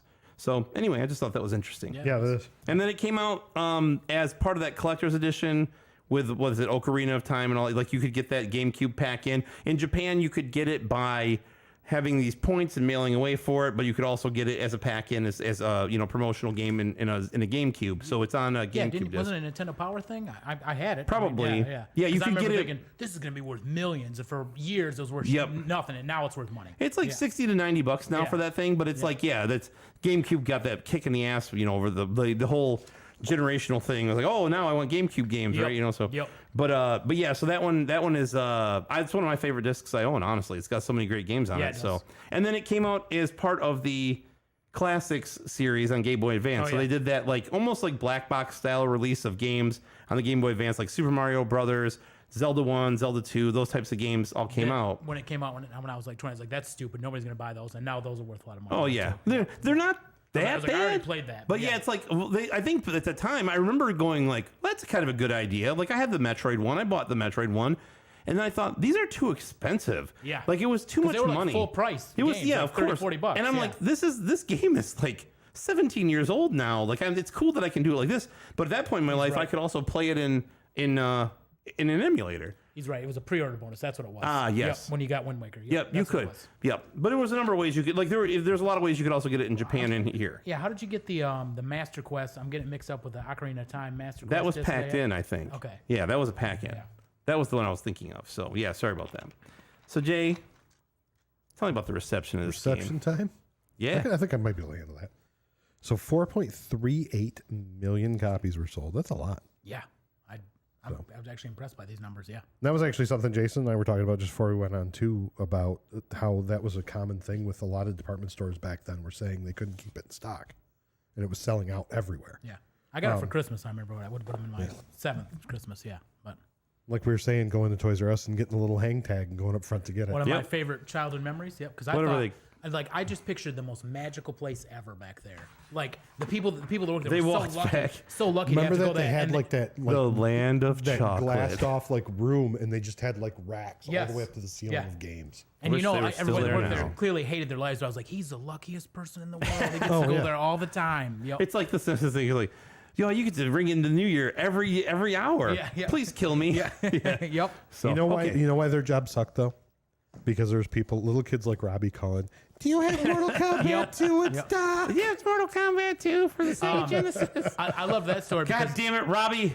I did pretty much the same thing for Yes. for Tecmo Super Bowl 2 for Super Nintendo. Oh, That's why I yeah, love yeah. that story. Did you change your voice too, like Yeah, Robbie I did. did? Yeah. Yeah. Yeah, because it was a Target exclusive, and so I'd call every day for about 2 weeks. Do you have Tecmo Super Bowl 2? Yeah, never got that game. Damn it, Club Man. Yeah, never got it. So this game sold 4.38 million copies.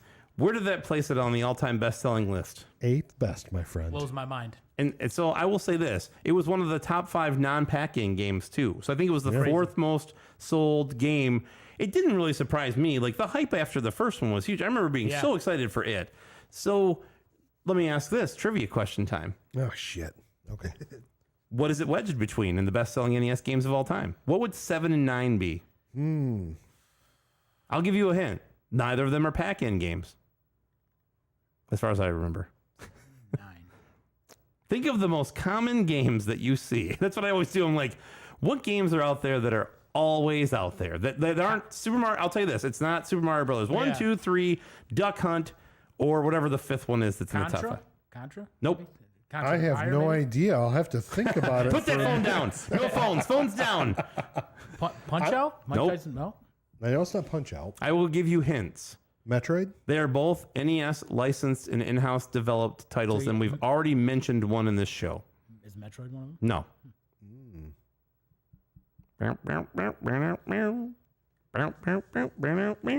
Castlevania. Yes, that's Castlevania music. Yes. Nailed it. Yeah.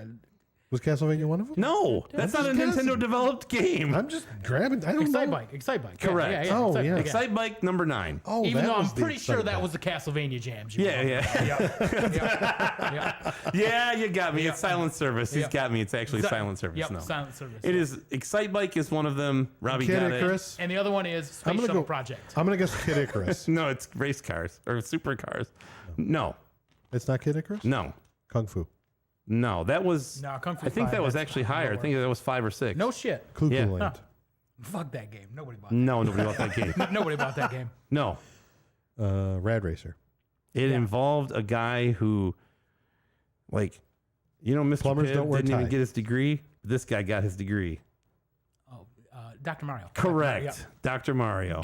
Dude didn't even get his degree. Dude didn't even get his R.I.P. degree. Mitch Hedberg, best comedian ever. Yep, I agree. Yep. So that was a wedge between those two games. Back to the whole point. This one was 8th. 7th was Dr. Mario. 9th was Excite Bike. Okay. Yeah. Excite Bike, I would have guessed top 10. So, Yeah, again, but when you think about it, you go back and you go, yeah, them shits are everywhere. Yeah. Yep. So that's a little bit about that. Go ahead, Jay. Give us more about the reception of this game. It was polarizing. That's why I'm here. Yes. Speaking of polarizing, that's why we had Clefman on the show. Yep. It really was, though. Reading through a lot of the stuff on here, it was super popular out of the gate, and I think when people realized it wasn't Zelda. Yep. .2. It was a totally different game. Yes. Other than the story, it was a totally different game. Yeah. And I think that's where it became so polarizing. It turned into people hated it or loved it. Yep. And I think we're going to hear a lot of that tonight. I've never met an in between. It was like, it's okay. Yeah, it's always either it's great or it's It's either horrible. us or Mario. Yep. Mario loves this game. I thought Mario hates Zelda too. I don't know. Maybe we should call him and find out. Maybe we should. Should we call him? Yeah, let's see what he says. Segway. I don't really know what he thinks. We're going to find out. Watch him not answer. Hopefully he's not listening still. No, he's not listening. He's probably live streaming. Hold on.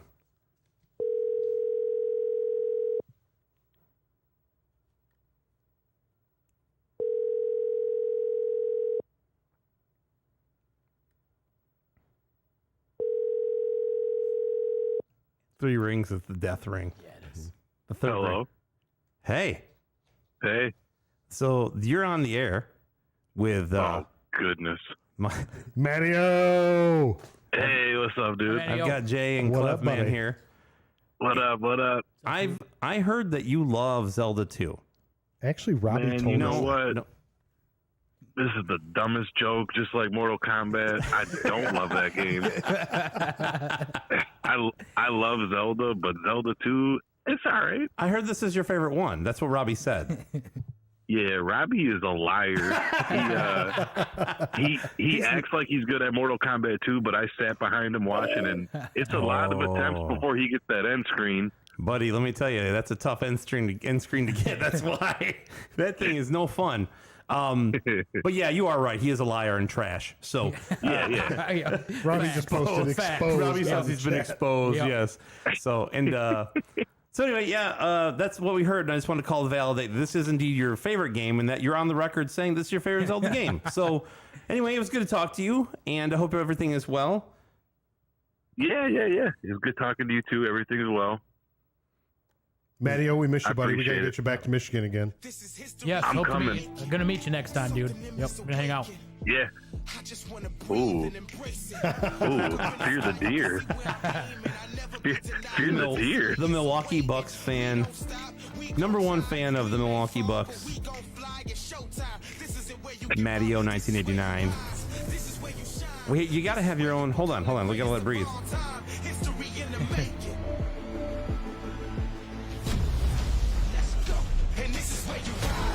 There you go. He put that on just for you. He Had to put it back on there just for you, buddy. Thank you. I appreciate that. It needs to be heard every time. I agree. So That's good. all right, that was it, man. Just want to make sure that we were on the same page with Zelda 2. Thanks for confirming it's your favorite game. You guys are all horrible. We love you, Mattio. We love you, buddy. Yep. All Yeah. right, bud. Love you too. Bye. Bye, bud. Bye. See you, homie. I miss that dude. Mattio 1989. Yep, I'm definitely hoping to hang with him next time. Good dude. Okay. Anyway. That song plays when you. Yeah, Money Mercs knows what's up with this game. He absolutely does, man. The Money Mercs knows what's going on. We're glad you're here, bud. Thank you for coming in, helping to straighten us out. So yes, it was a polarized clearly by having Mattio on. That was. we and should I'm say, sure let's say this. Mattio is a huge Zelda fan. Yes. Okay, I would say almost He's as played big. the Of, fucking CDI games. I mean, that's dedication. he's almost as big a fan of Zelda as I am. I don't know. I'd probably fight both of you. I'm also. Pretty not big, saying- I'm, I mean- I'm a pretty big Zelda fan. Oh, there you also. Yeah, but do you have the shirt on? No, I have this on my body at all times. So yeah. That's inconsequential. That's irrelevant. So, but no, he's a huge fan, and obviously, I think he would battle to the death that Ocarina is his favorite. Yeah. So we didn't get a chance to tell him that. Overrated. Or ask him that, I should say. Overrated. The overrated of time. Yep. I think it's. So- I actually. There you go. It's the most overrated game of all time. What in my Matteo opinion. say? I have a Sheikah tattoo. That's cool. That's cool. That's cool. That's cool stuff. So I don't have mine's either. Mine's just I a don't symbol either. on Link's shield. That's I have what no mine is, so, tattoos. Yeah. I'm gonna hold on. I have 3. I don't You have guys go ahead. I'm busy. any. So yes, it was a polarizing game. Mike's drawing tattoos on himself. Yeah. So, couple little notes about that one. So, Polygon, top 500 of all time. It ranked number 462, so it made it in the mix. That barely made the cut. Hey, how's this? The original Legend of that's Nailed it. terrible. That's excellent. The original Legend Better of than mine. Zelda ranked number 3. You're not even looking. I looked. I said, What does it terrible. say? I don't know. Number 1 fan. That's better than world's greatest. Yeah, All that's- right. It's incredible. Lord. Anyway, yeah. Incredible. So sorry. Polygon's top 500. They ranked 462. Yeah, They ranked this game number 462. Now, Jay, that's Yes. bad. where do they rank Ocarina of Time? Number 39. And where do they rank Link to the Past? Number 20. And where do they rank? Where did they rank the original Legend of Zelda? Number 3. You need to switch. You need to switch those 2 rankings. Those last 2 need to switch. Link to the Past and the original Legend of Zelda? Yeah, Link to the Past. is I actually number like 3. Link to the Past better. Yeah, Link to the Past. That's fine. Whatever. That's the best. We're not here to argue Why either did of we wait those. so long to get him on the show? Yeah. I know, right? I'm trying to figure this out. Just wait till you don't agree with them. I don't think I'm that much of a dick with people that I I'm like. just kidding. yeah. I'm just I kidding. feel like it's going to take a while. Yeah.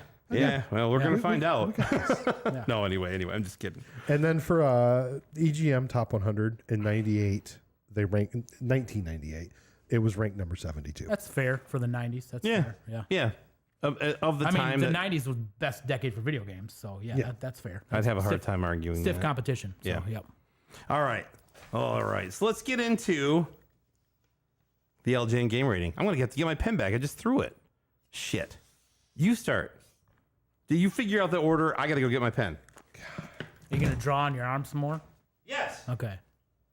Well, I think Jason should go first. He's the guest. Number 1 fan. I And think I- you should let Jason decide.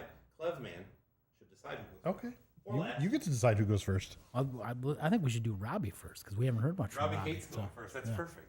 Okay. Well, if he hates it, then we should especially make him No, go he's first. not going to care about this one. I guarantee Yeah. you he'll be fine with going Yeah. first. So let's get him queued up here. Mr.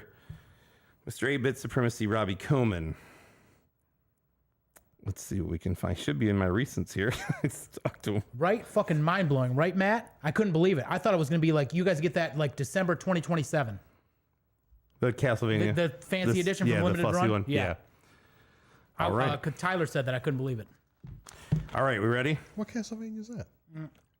Limited Run, like fancy edition, came with like a shadow box and shit. Looks pretty cool. Oh. But oh, it's I been- know it's what been you're like Because we 2 got years. just the reg version, Yeah. like Me the too. normie version. I don't need all that. I bought the Bloodlines one because it looked cool with that Yeah, sure. bigger box. Yeah. We got the Just the we regular got Switch. the regular. I mean, I bought both because I'm. we got the we Yeah. did get the silver box. I though. got that one too. That's the one we I got got. the silver box and the Bloodlines box. All right. We ready to call Robbie? Yes, I'm excited. I haven't heard his sweet voice in a while since he sent me a 3-minute long text. Was it him saying he loves talking to the dead?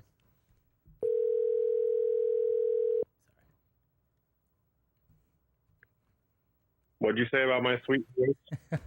I said I missed it.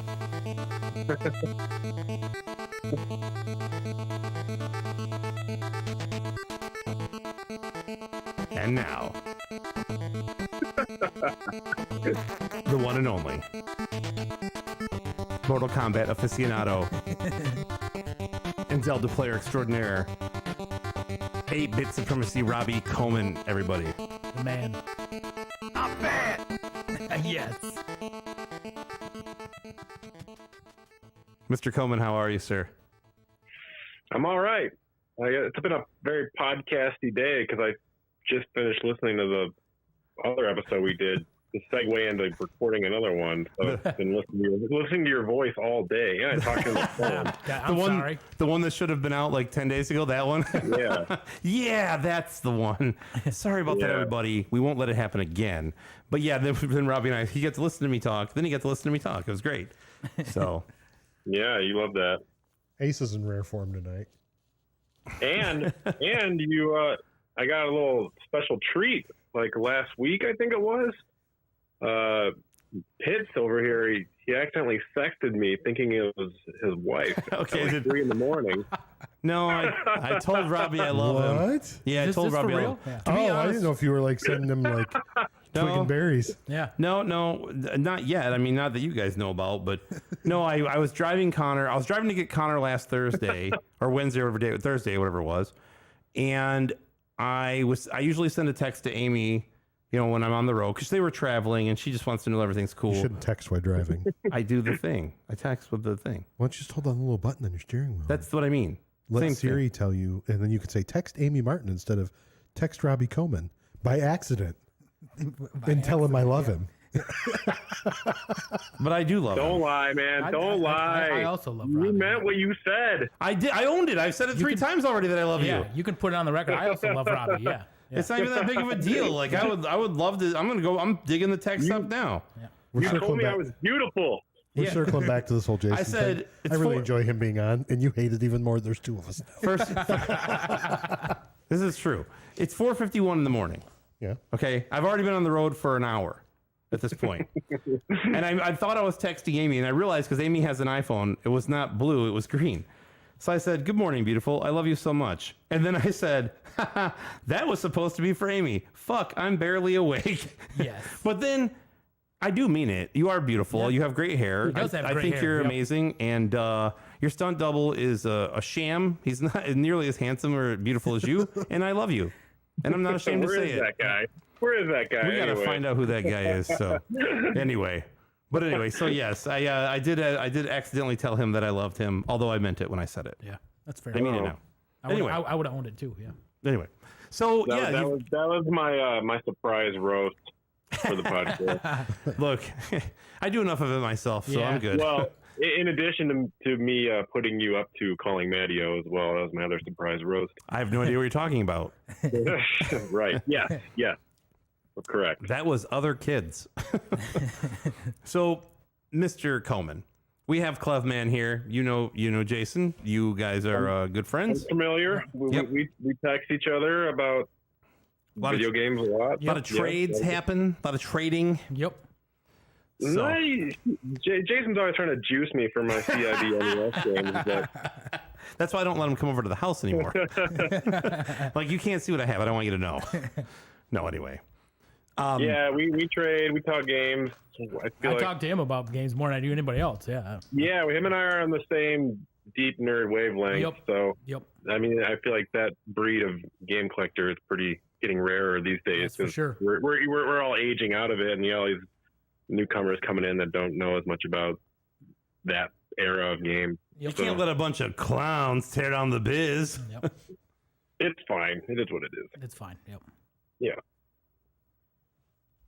Anyway, So, Zelda 2 then. I'm pretty sure. Zelda 2, what you I'm pretty thinking sure I know about where it? we're going with.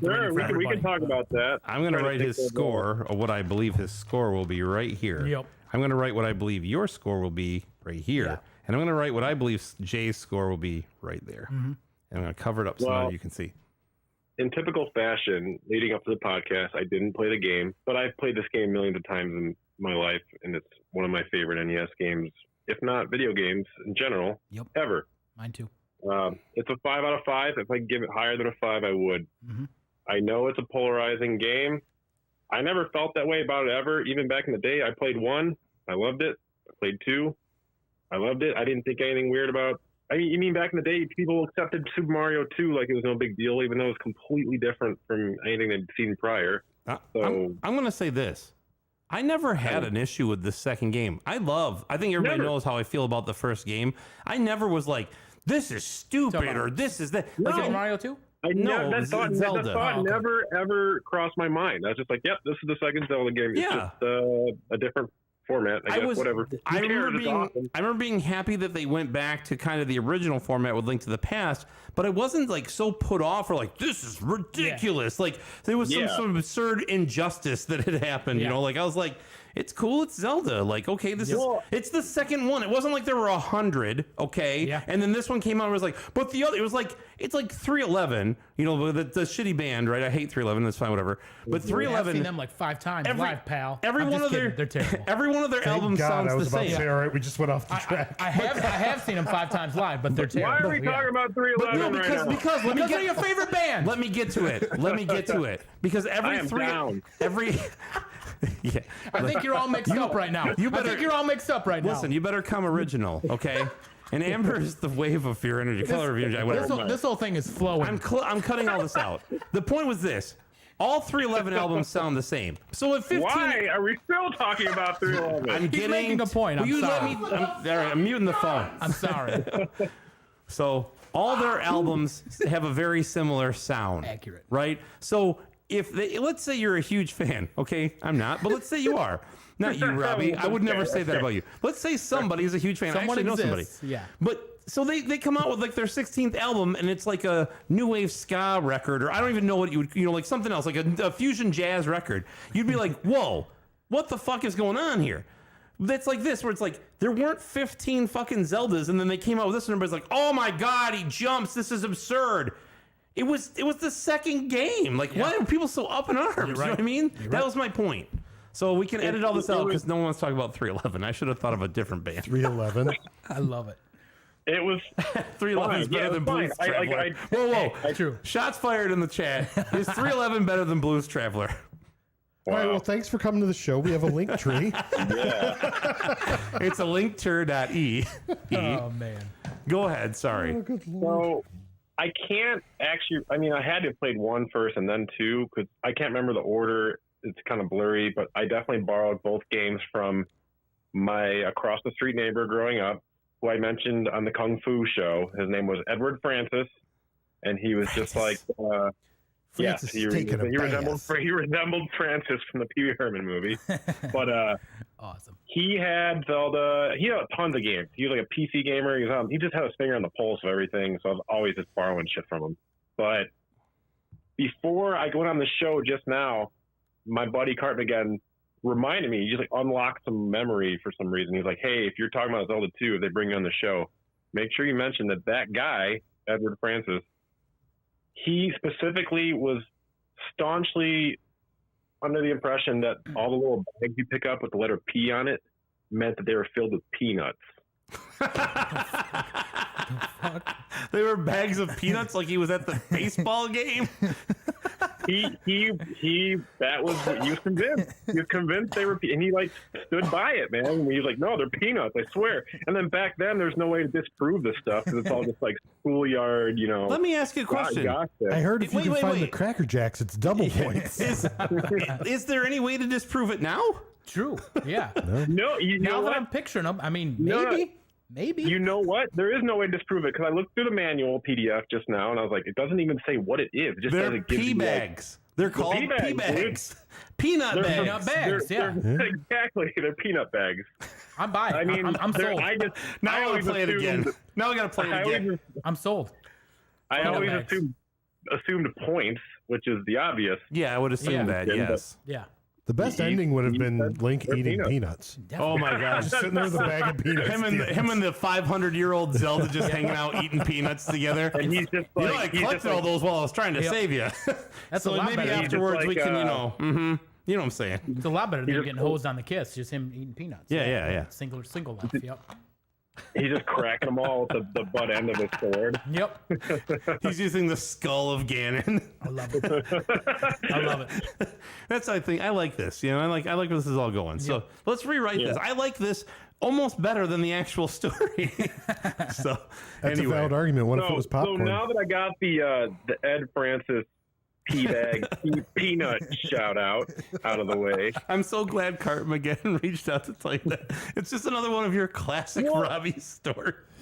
Around the him and schoolyard I- with Robbie Coleman. To come full circle, and I are Peanut like is also a member of 311. Yeah.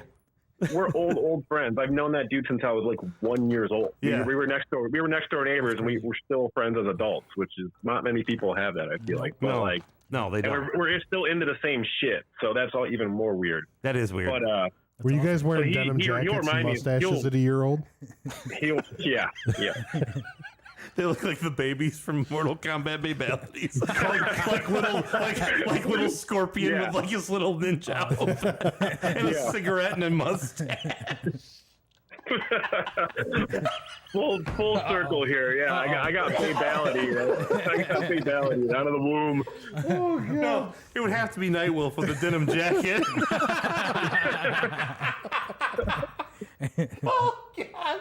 Okay, all right, I'm back. I'm back. Wow, that is so dumb. Oh, it's so dumb So and dumb. funny. And he did, you know what's his name there? Tape Flipper said, "Oh my god!" In this stream some time ago, he was right. We should have. Woo! Okay, so anyway, Sal DeVita, we're sorry to have made fun So of you. yeah, I came out of the womb and I got fatalitied, and Yeah. and then I met Ed Francis and he told me about the peanut bags, and that's my life story right there. That's an excellent. You know what? I'd buy that. Yep. I'd buy that movie script. Yep. I'd put it on the big screen. Anyway, so you're So I love both. The moral of the story is I love both games equally. I love two. Well, not equally. Two, I just gravitated towards more because I thought it was a little harder, and I liked a good challenge in my NES games, and the music was fucking banging, and it kept me reeled in the whole time. Yep. And it just, man, that was such an addicting game. I don't know. It's just, I can play it over and over, and I will always have a good time with it. I just liked how hard it was. I like the 2D, like the, you know, what do you call it, hack and slash vibe, or rather the jump and stab vibe, because you have to kill his knights all the time in an annoying way. But it's definitely a game that the more you play it, the better you get at it, right? Which is, you know, like you could say that about any game, but I don't. This one is like you can refine that skill of combat in this game because, like Jay saw me, I hadn't played this game in a while. I was like, "Fuck these guys!" And then later on, I'm like, "Oh, watch this! Bang, bang, bang, bang, bang!" Yep. You know, so I think that's why I liked it. You really had to grind to get like good, like skill level wise, and you like it was pretty precise to like, you know, get the hitboxes on some of those enemies. So you're like, you earned it. It was really gratifying when you like get through dungeons and stuff. Yes, but equally as frustrating when you did not. Yeah. So, in addition to Link, I, by complete coincidence, purchased a different NES game in my youth that happened to be a complete clone of The Adventure of Link. Can any of you guess which game this is? I've talked Yeah, about it it's before. Battle of Olympus. I know bought it exactly because what of game you. it is. It is Battle of Olympus. Yeah. That game is Karnov. Battle. Cold Karnov. I bought that game because of you because I don't remember it. I haven't played it yet. But Battle of Not Olympus many was people- awesome. I think people are finally starting to like be like, okay, it's a revered game. It's cool. Like at the time, it was completely just another title in the NES library. I don't know why I bought it. I think there might have been a TV commercial for it. there was. I don't know. But There was. I will tell you two things I don't about that game very quickly. Number one, I did not need any convincing on that game because the whole Greek mythology tie-in and then the fact that it was essentially a Zelda 2 clone. I was with you, or I liked that game. Like I remember just seeing it like the box and being like, "Ooh, that's gonna be good." You know what I mean? Like I was hyped about that's that. why I bought it. That's Yeah. why I was at a Funko Land and I was like, that box is catching my eye. Looks Yeah. fucking good. What's this I didn't about? know. I didn't even know it was a Greek mythology game. I was like, So, okay, snakes in the cover, whatever.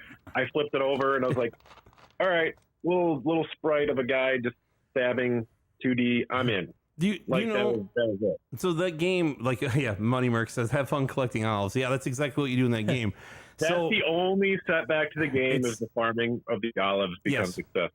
but in my did you- opinion. that game, and that game is like literally a Zelda knockoff. That is a Zelda 2 okay. knockoff. The people, It 100% is. it was a husband The- and the- wife that I yes, believe developed yeah. it, right, for Bruderbund. And they basically said, we like this game so much, we're going to make our own version based in Greek mythology. So, yeah. Yeah, Anyway. and I didn't. I mean, young Magic Robbie Shake had Shares no sounds great idea. game, too. I didn't know anything about any of this. I just was like taking a shot in the dark, buying Yeah. a game based on box art, and it happened to be a Zelda 2 clone, one of the best ones. And I guess I had two Zelda 2s basically. I just played, so I was just so used to that mechanic and that style of Yep. gameplay that Yeah. that's kind of why I gravitated towards Zelda 2 now, because I fell in love with Battle of Olympus so much, and I don't know. So yeah, that's my coming of age on those two games, but they're kind of like, they're both borrowed from, like I borrowed one from the guy across the street, and then I got Battle of Olympus, and then there was another dude down the street, this older kid who had Battle of Olympus. So for some weird reason, everyone in our block was just all about that style of game. I don't know, but like, which don't know was where I the was going. style at the time. It was a style at the time. Yeah, Battle of Olympus, was Zelda the 2. style It at was the a style at the time. I had an onion on my belt. Give me 5 do Bs for have a a- quarter, he said.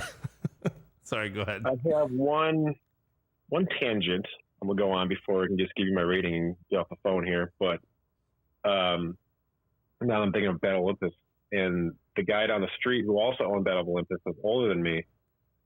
This is a very 80s thing because there's no internet. This older guy had ran through Battle of Olympus entirely. He can beat the game. I was always forever stuck. Didn't know what the hell I was doing because you don't know what the hell you're doing because there's no way to look anything up unless you have Nintendo Power or whatever back in the day. Yep. So I would just I would cold call him at all hours of the day. Like he was my hotline, like my Nintendo. Awesome. He was your Power info hotline. plug. Yeah. Yeah. And I would call him, and they'd be at most random hours of the day. Like sometimes I call him, I'd be like interrupting their family dinner, and the dad would be like, "Hello," like I'd be like, "Hey, Do you have is Donald-" Mortal Kombat for sale? Yeah, I just asked Damn that it, question. Robbie. Every one of them. I know what this is really about. I'm like, oh, wait, this isn't Software Etc. Hold on, sorry, wrong number. It's the Coleman kid again. He wants to talk Yeah. about Zelda. Tell him I'm not here.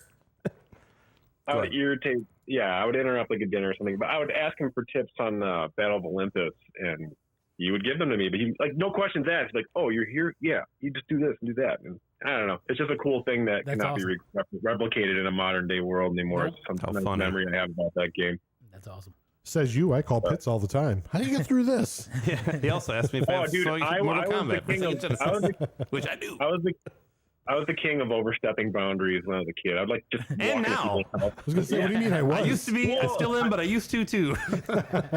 I mean, I think I told you guys that story about my buddy Cartman and I going door to door, knocking Yes, on people's yes, doors. that's a asking great for the story. NES. We could do whatever. I mean, it was like a wholesome Brady Bunch-esque neighborhood. You could just do It shit wasn't that. like you were like, no one cared. hey man, I'll trade you I this wasn't in the meth for city any of video games Chicago you have. walking down fucking Fullerton knocking on apartment doors. It was like in some nice town. Anyway, In I think Gurney. that's all I got, man. What's your score, Robbie? You already Oh said yeah, it. I think I said 5. I He said did. if I Oh, give I it, didn't hear. and if I could give it a higher one, I would. Yep. I mean, it's been a while. I haven't played it in like I think I did a run through like 3 years ago with my roommate that used to live here, and we just kept passing the controller back and forth, and it was a fucking blast, man. It's like always fun. I got the same feels I did when I played it like 30 years ago. So Yeah.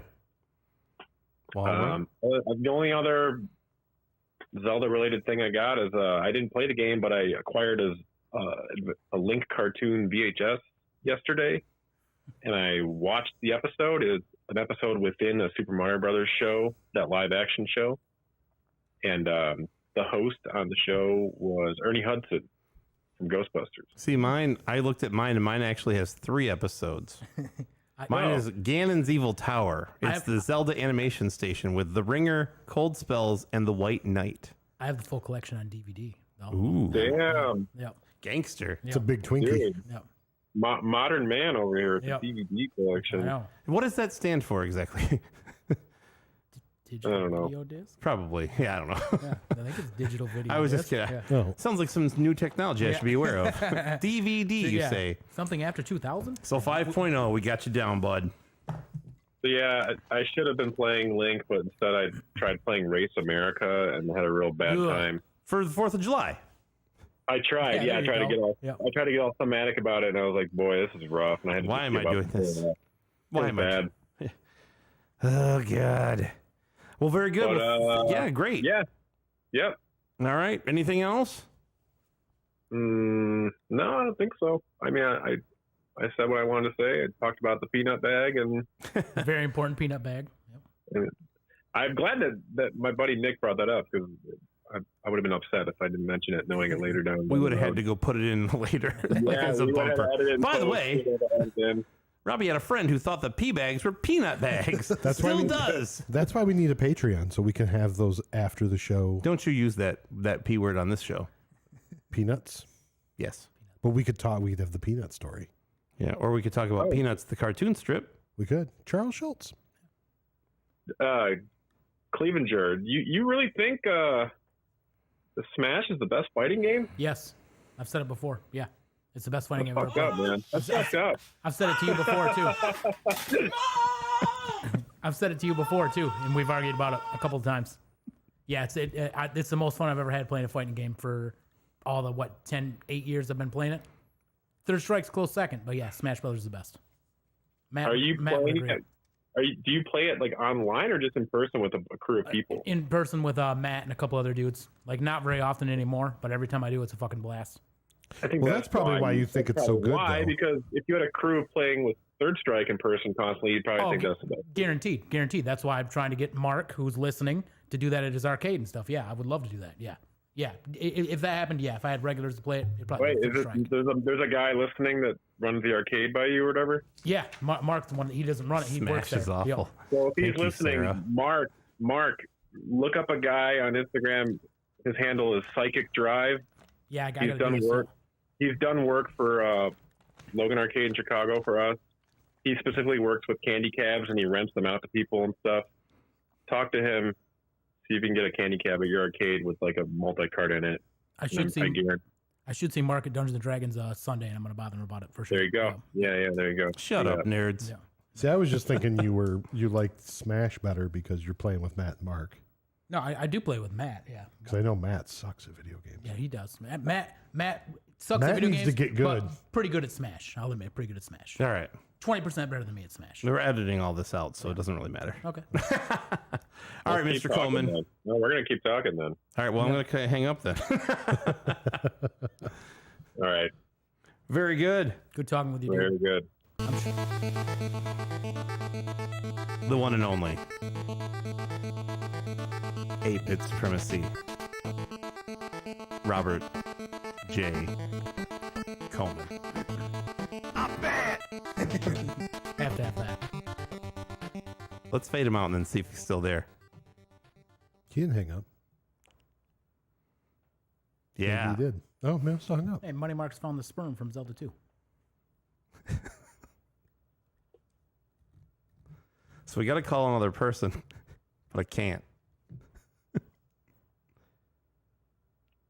Bye, Robbie. Bye. Bye. I was waiting for it. I was just waiting. All right. So Jason, you've done, right? Jay, you've not gone, No, I haven't gone. I mean, but you go. No, he was first, right? Robbie was Robbie was first. first. Okay, I'm just got to get my bearings here. I can't remember because I wrote down scores for what I think you guys are gonna Yeah, say. you're right. So Oh, I'm going to write down scores on the other side, too. yeah. So, all right, very good. There's Alpha 3 is a close second. all right. Third Strike's So better. let's do John next. I like Third Strike. Third Strike's the best one, but Alpha 3 is Yeah, let's do a John. close second. Street Fighter, best Street Fighter. Oh, yeah. Yeah. Yeah. So we're gonna do John next. Yes. All right. Let's give him a ring. Let me cue up the banger track. Should I over here. put down what I think my score is going to be, too? You should write down what you think your score will be. Yes, that'd be a good idea. I'd like to have Alpha 3 on Dreamcast, actually. Really good version of that. Let me cue this up. All right. Ready? Street Fighter, the movie, the game is number 1. Absolutely. Easily the best one. All right. Ready? Right next to Street Fighter 1.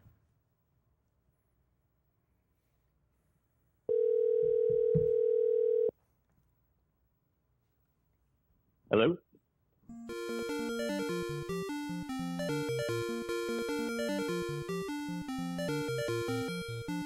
It's that time. The one, the only, Mr. Famibox himself, retro game enthusiast, John Young, Kansas City Barbecue. Good jams. Not gonna cough. I eat a surprisingly little amount of meat for the amount of times that you mentioned Kansas City barbecue. It's just because you live in Kansas City. That's the only reason I do You it. I can know I'm barbecue things that aren't meat. Why are you so hung up on like antiquated thinking? Mindsets. Because cauliflower steak makes me feel inadequate. Oh man, Robbie gave you a great nickname, Dr. Magmax. The doctor is in. Psychiatric okay. advice, 5 cents. Hi, John, and happy belated birthday, buddy. Same to you, Man, Michael. it's, Yeah, Yeah, thanks. same to you. Happy Yeah, birthday. thanks. Yeah. and This is the same day as mine. Yesterday. Yeah, you mentioned that. Yeah. Yeah, John. was trying to happy get you to- French independence, everybody. Trompe la Rue, you know. My family only celebrates Bastille Day, You know. as they said in the what is it? The Summer of 4'2" or whatever it is. That's the Simpsons thing when they're celebrating 4th of July. Oh, yeah. My Yep. family only Yep. celebrates Bastille Day. Anyway, Yeah. Hi, John. So I got a number of bullet points here I got to go over. One, when Zelda 2 came out, much like when Mario Brothers 2 came out, at some point I just assumed that sequels always had to be completely different. Like, oh, you just have to shift the paradigm completely, you know, like every time you have a sequel come out. And I don't know if that was just me or everybody in my neighborhood, but it kind of had that feel that, like, no, new game comes out, can't be the same as the previous one. I mean, why would you buy the same game twice? Yeah. Um, Makes sense. and I think Mike said earlier that there were only 2 colors. There are 3. The fairy is the red ghost. Yokai. What was that, John? I couldn't hear you. Oh, so there's 3 of the little yokai guys, right? Like the little seaman dudes. The sperm. There there's- was 3. Yeah, red is the fairy. Oh, Red's oh, the the fairy. fairies. Oh, Okay, okay. yes. All No, right. that's what I was thinking of. The enemies, like the 2 enemies. I knew that they were the blue and the white. But yes, I should. We didn't even mention the fact that you can also run into fairies arbitrarily on the overworld Yeah, map we as didn't. well. Yep. Yes. In both Yeah. games, one represented by a fairy in the actual NES title, the FDS title, the red sperm. Which, if that's what you got going on, you might need to talk to your doctor Yeah, or exactly. Yeah, urologist. yeah.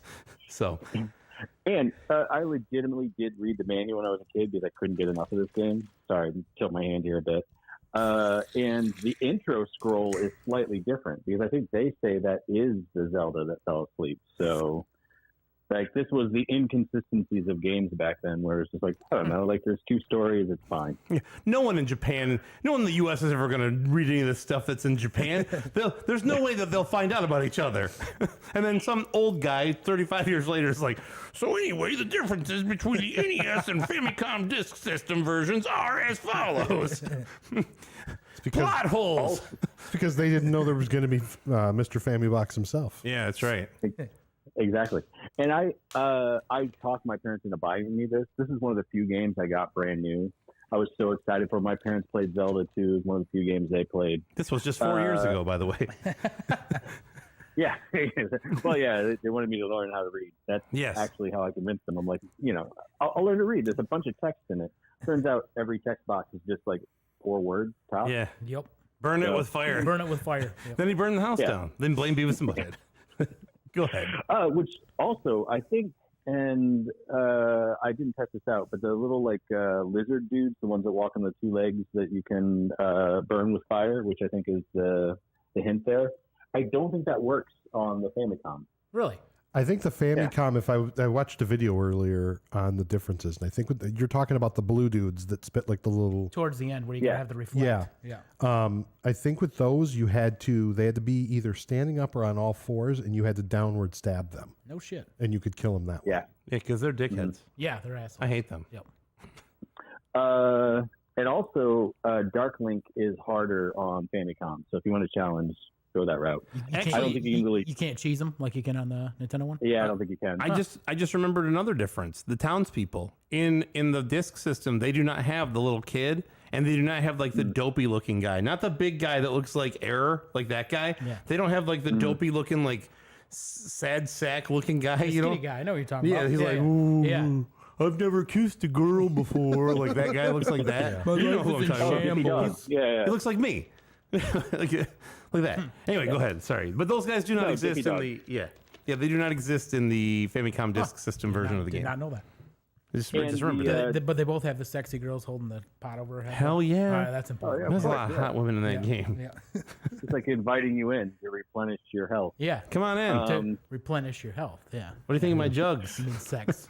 They're nice up there on your head. They just gave him a bag of peanuts. Yeah. Yes, exactly. Yep. Yeah. Yep. He gave him some peanuts. I mean, he gave them some peanuts. Go on. Yeah. And sorry, one more. The dragon dude that in the like 3 lava holes. there is no skill in that. You just have to guess a hole and like slice at them. If you need to get to another hole, there's no way you're going to be able to get to them. So you're just saying you just got to guess the hole, and then once you get it right, you're good to go. Sure.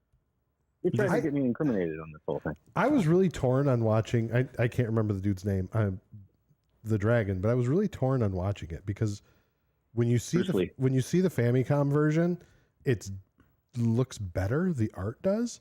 But it doesn't do anything. But it's not animated it's at like all. a cutout piece of paper, and they just go like this with it. Yeah. It's like where the one from Nintendo actually moves and I have opens to go its now. mouth. My people, my planet needs me. It's like Poochie falling off of the screen. A lot of Simpsons references tonight, but yes, it's like the Link P-bagged him, says Robbie. He got P-bagged. Link P-bagged him. Oh boy, okay. We knew this was Fantastic. all coming. Go ahead. No pee bagging in the champagne room. That's right. There is no P-bagging in the champagne room. No P-bagging. No. Actually, this is one of the few times that I feel like the NES cart looks better than the Famicom disc version. I agree. I'd agree with that. Looking at these, yep.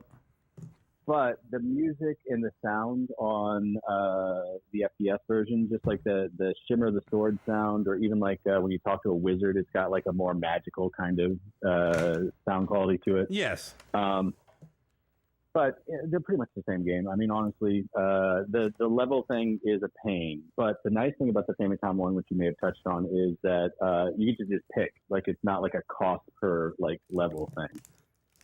So, like, if you just want to like fill up all your hearts, you can do that. It's not like, you know, each level for each one. Yeah. Although the points go up. So, and then sorry, one more. You read it. To go over your level 8, Mike, on the NES version, you get a life. You do get a life. No, you're right. Yeah. Well, that depends. If you pick one of the three, you do not get a life. But if you pick, I think, like life or like magic, you do. But if you pick the other one, you get nothing. It just levels you up. Oh shit! This story's half the book. I told you that's why. I totally never looked at this. Yeah, at all I as a just kid. showed the manual Yeah, to this is half the book. to Clevman here, and he's like, "Holy crap!" And I own this fucking game in great shape. I've never looked at it. It's all in there, man. It's terrifying. And John knows it by the back of his hand, just like where Link found that tattoo. That's crazy. On the back of his left hand, because the true Link is left-handed. We're not going to get into that either. Hey, me too. I thought his name was Zelda. I don't understand what's going on here. Yeah, same one. Okay. There was there was another thing I wanted to say too. Man, this is gonna. I'm all over the place. But to the game, amazing game. Honestly, the hardest part about it is knowing where to go. But that's like the old NES thing, right? Like like you're on an adventure, you're exploring. It's not all about like instant gratification and fun. It's like, look at how much I had to struggle, and then eventually kind of like get to a place where it's like I can stab up, I can stab down, I can turn into a fairy. I'm not going to fall into any lava. I don't even need to use a key if I don't want to. And honestly, that's where I think the Famicom disc, like the leveling thing, that when you die, it gave you a little bit of that like I don't want to die kind of adventurer feel. So I think it actually balanced the game pretty well. But I could see how some people shouldn't have played Zelda 2 back when it came out, because it was so hard to find that information. And if you just want, like, you know, I'm old now. I don't have a bunch of hours to like try to figure something out. I want instant gratification. So there's games where I probably wouldn't play just because of all the buildup. But now you got Google, you got friends, you got people that you can kind of just like, all right. Speak for yourself on the friends thing.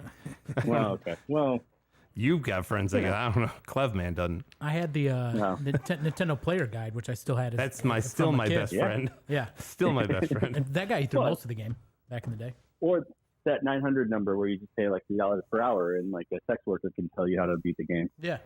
You took the words right out of my mouth. Or Robbie's friend right down the street. Not everybody had that. Oh, Yeah, no. Yeah, with his bag of peanuts. His peanut bags. So, I would say today, like, I just think that it's like a pretty universally great game. There's like not really, there's not a lot of chaff there. That's what she said. So I really can't think of. I would say a 4.5 back in the 80s, 90s, but for me it's a 5 now, just because it is kind of the perfect game for me. And to Robbie's point, Battle Olympus, same thing. It's like, all right, you made a fan made homage to this game. I mean, honestly, that's kind of what it is, right? It's almost like a Celeste or like a Shovel Knight. It's almost like we're fans of this and we're ripping it off. What I've learned today is I'm going to start playing that game this weekend, Battle of Olympus, because I never have. So I haven't played it either. Yeah. Sorry, I did remember my previous point. Robbie said that you can't really do the like call somebody up and like get that like schoolyard Advice. experience. Yeah. Yeah. When Breath of the Wild was coming out, I like completely ignored all gaming media. I still do. Yeah, well, including this show. This podcast. If you can use it that shows. loosely, go on. Yeah, good. No, it shows. Yeah, good. No, and so me and a couple of my coworkers, my brother, we all just like played the hell out of the game. And then like I would go to work, and then like somebody would be like, "Hey, did you know that if there's 3 trees and one is slightly different than the other 2, if you pick the apples, you can get a Korok seed?" Sorry, spoilers. Yeah, spoiler alert. The game came out like 5 years ago. What are you doing to me? It's still $60, so not on Wii U. It people are ain't. buying. I didn't even mention Oh, the really? fact that I picked up the Wii U version so I could play it again without having to lose my save on my Switch. I got a Wii U and I was like at Disc Replay. I was like, "Oh, it's $30. I'm buying this. I want to play it again. What's the difference, right? Like, screw it." Anyway, A little slow down. But no, so for Breath of the Wild, I got to have that experience, like legitimately just to like, oh, okay, that's how you do it. Or, like, hey, Yeah. did you get over to this side of the mountain yet? Yeah, that's why that game was amazing. Yeah, one of the what they call water cooler game where everybody had different experiences. That was awesome. yep. It was Yeah, it was Elden different Ring this year, experience. but Yeah, exactly. It's the kind of thing that I then kind of felt gypped by so many other games that I played where I was just like, man, why aren't you like shifting my perception and reality like this game did? yep. So for $60, the equivalent of like what, $15 back in the 90s. Yep. So, but no, man, I love this game. There's little that I can say about Zelda 2 that's not great. Whenever anybody's like giving it shit, I do think it's just because They suck. I think you're not allowed to make fun of the original, right? No, Like, you're if not. you don't like the original, or if it's too hard, or whatever. Not on else, this show. you say, oh, the original. Yeah, I mean, it's the origin. You have to pay homage to the OG Mm-hmm. type situation.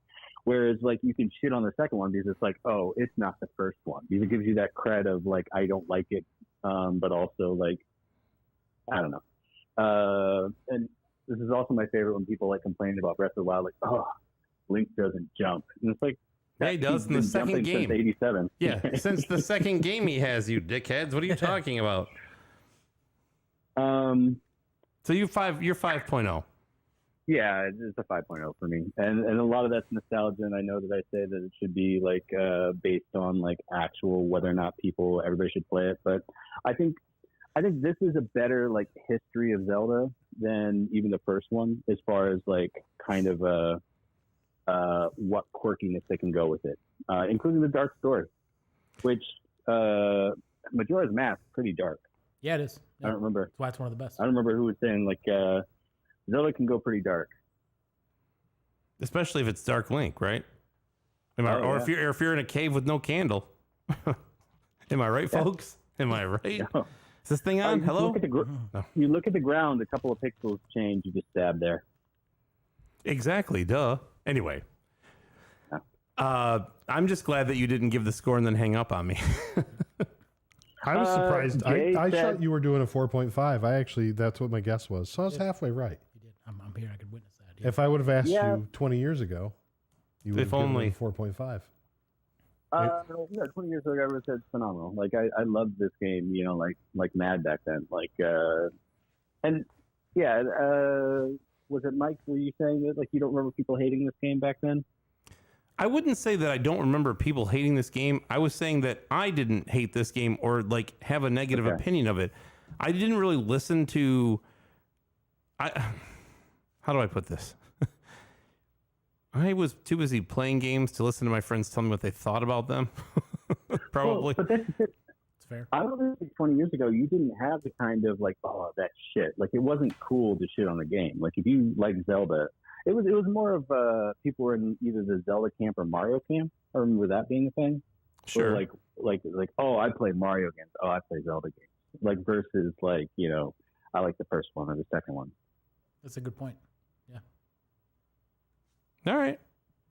I'm listening. I'm just like, I'm thinking to myself that I don't remember anybody telling me that they didn't like this game, but I also didn't really know a lot of people at that time in like 1988 that liked this style of game in general, right? Like most of them were playing Tecmo Bowl or Double Dribble or whatever it was. Like most of my friends played Mega Man 2, but they weren't into like the story aspect of the game as much as I was. I was really kind of still am a bit, but the pariah as it related to like what type of games you like. I liked Final Fantasy and Dragon Warrior. I was into all of that kind of like, oh, what's the story behind all this, right? You know?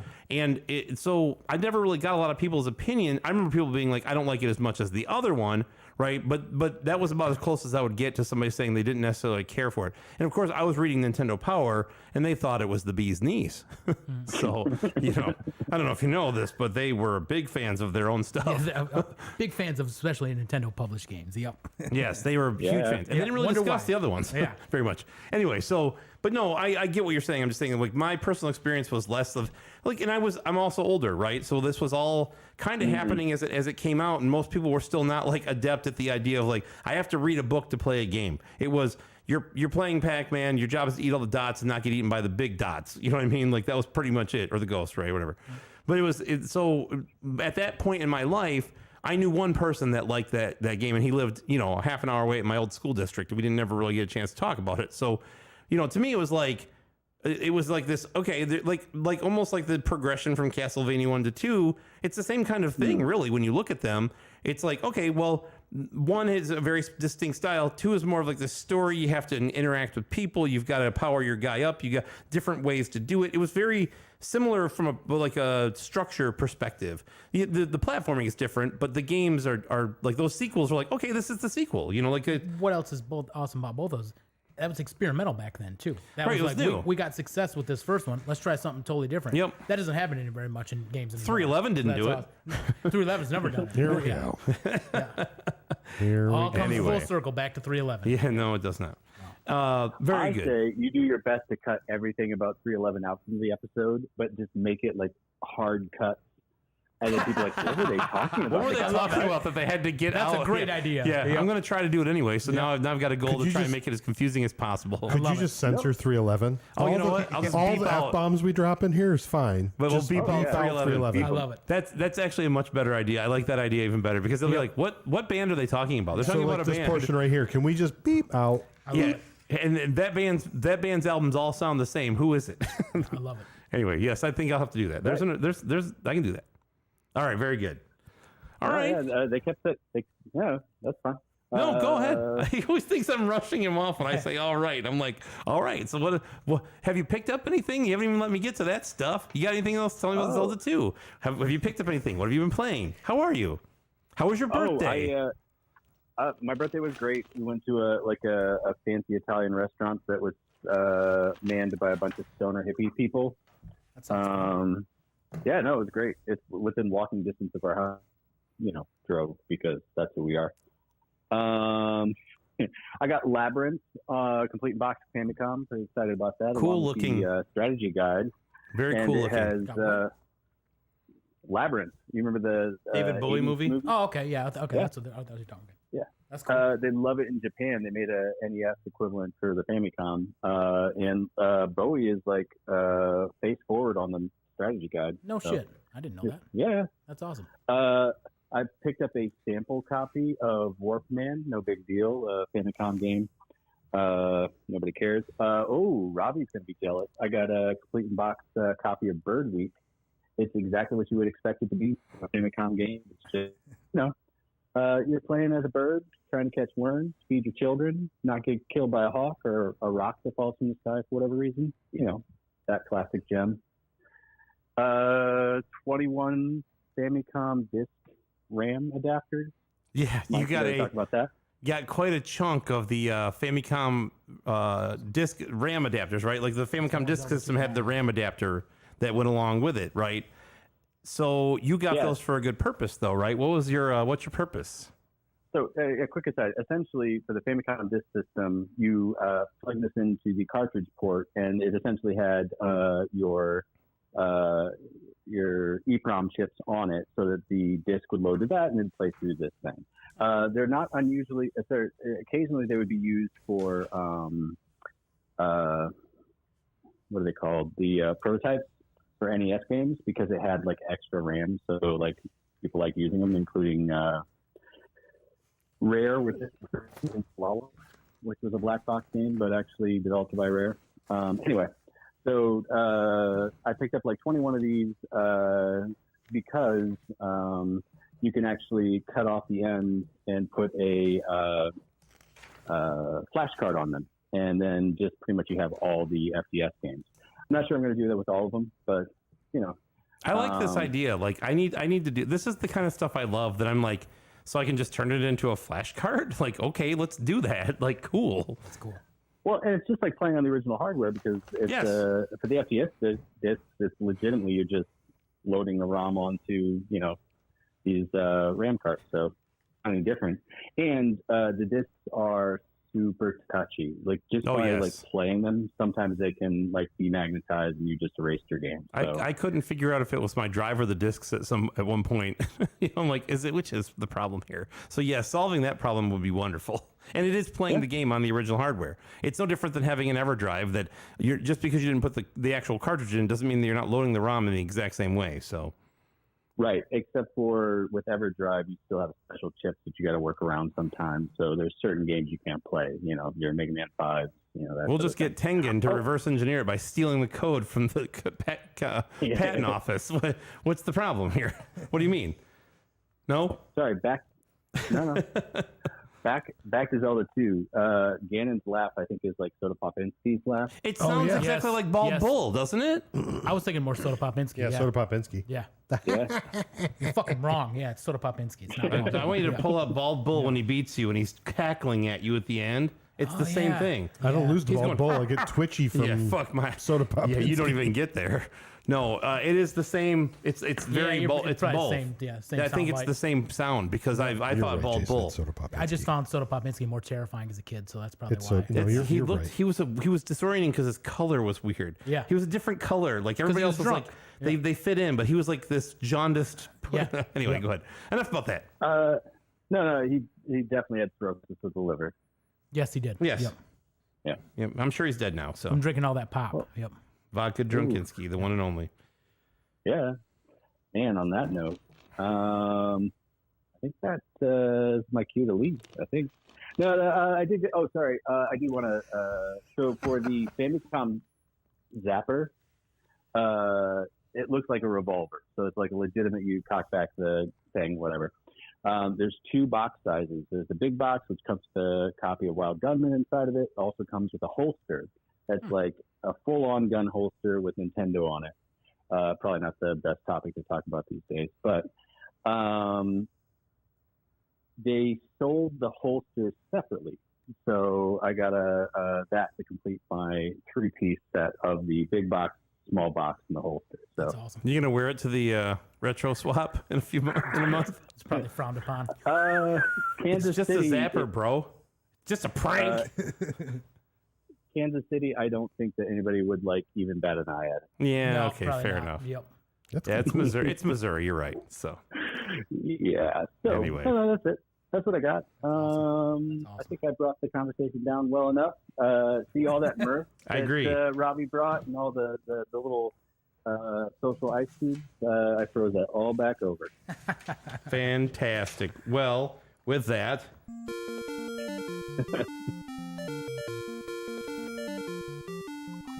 It's the belated birthday boy, John Young. F. Mike Pitts. Bye, John. See you guys.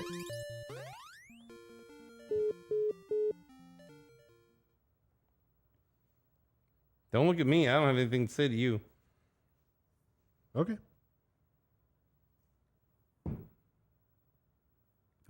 turn is it? Jason, go ahead. Oh, my turn? Yeah, you can go ahead. Okay. Mike doesn't want to talk. He's going to sit over there and Yeah, I'm pop. not even sure what people have got. I think it's probably obvious it's a 5 for me. I feel the same way about it pretty much as Robbie. Hold on, I do have something to say to Jay. Okay. You suck! You suck! Whoa. You suck! You suck! That's what I wanted to tell you. You got some good sound bites in there. Some bangers. Well, yeah, it's one of my favorite. It'd probably be my 3rd favorite Nintendo game. Castlevania's first, then Punch Out. Probably this. That's my top 3.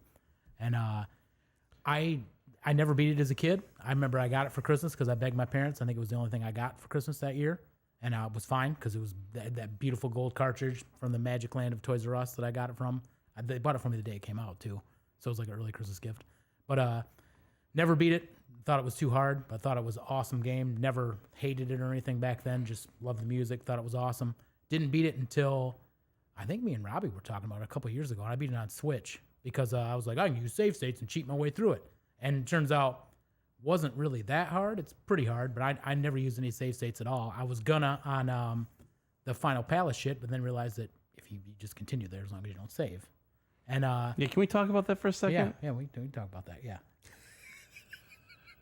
So in this game, when you get to the game over screen and you have to start over, unless you are at the Great Palace, the last palace of the game, you are immediately whisked away to the North Palace room that contains the sleeping Zelda. If you're in the palace, the again, just the the final- Great yeah, the Palace, final the palace. last one, and you perish and you lose all of your lives, you start at the beginning of that palace, which to me sometimes is a strategy, right? Like, so, okay, well, I got here. That's getting there. It's the hard part sometimes. Yep. So he's just like, oh, I'm going to kill myself, start all over. Unless you're an idiot like myself, okay, and you decide that you're going to save the game because you got to go to bed. You're going to come back to it the next day. You load it up, and where are you? North Palace. North Palace. And that's some bullshit, man. Yes, it is. Yes, it is. So, Oh, shit. so I guess I do still. that really pissed me off that day. I was so mad. I was like, no. And I don't even know how I randomly remembered that because my Game & Watch is saved. Like I just turned it off when I got to the palace. Right. I knew not to save Yeah. it there. Yeah. But So anyway, that's something I don't mean to remembered as a interrupt. kid. It's your game rating. Proceed. But no, yeah, didn't beat it till a couple years ago, but now I've beat it like 5 times. I beat it on Switch twice, beat it on Nintendo. I actually traded Robbie for my Super Mint copy I have of it. And I just wanted the Game & Watch to play the Famicom version to see the sperm. And I played it for only played it for a little bit just to see if it was kind of different, but got to the end of that. So I beat it like 4 or 5 times since. Nice. But never knew how great it was until a couple of years ago. I always knew it was kind of the black sheep, like Castlevania 2, but I've always loved Castlevania 2. So that was what made it give a shot, and yeah, now it's my 3rd favorite Zelda game. I remember being much more upset about Castlevania 2. So I was like, what? Like it was on the cover of the second Nintendo Power. awesome And I cover, was all yeah. excited and I got it and I was like, this is a pain in my ass.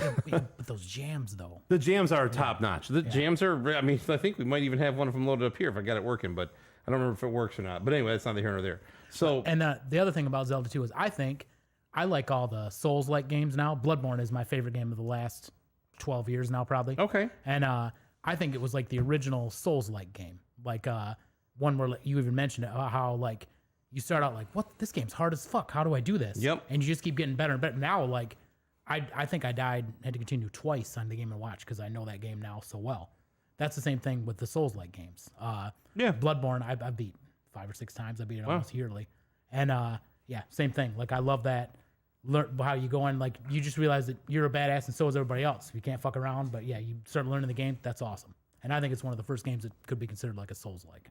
So Very nice. I think it's, I can't disagree with you. I think it's I think it's a great perspective. So, so you're 5.0. I knew 100% that. a 5, I knew that when I asked you. yeah, you knew that when you invited me on the show. Yeah, I penciled that in right away. Yeah. So, yeah, I think it's been abundantly clear since you've been on how you feel about this game, and I totally get it. I have games like that in my life where I'm just like, But that's the thing too. Like, Yeah. it's new to me how good this game is. I mean, it's only been the past 5 years that I realized like this game's a masterpiece. Yeah. For sure. Yeah. no, I get it.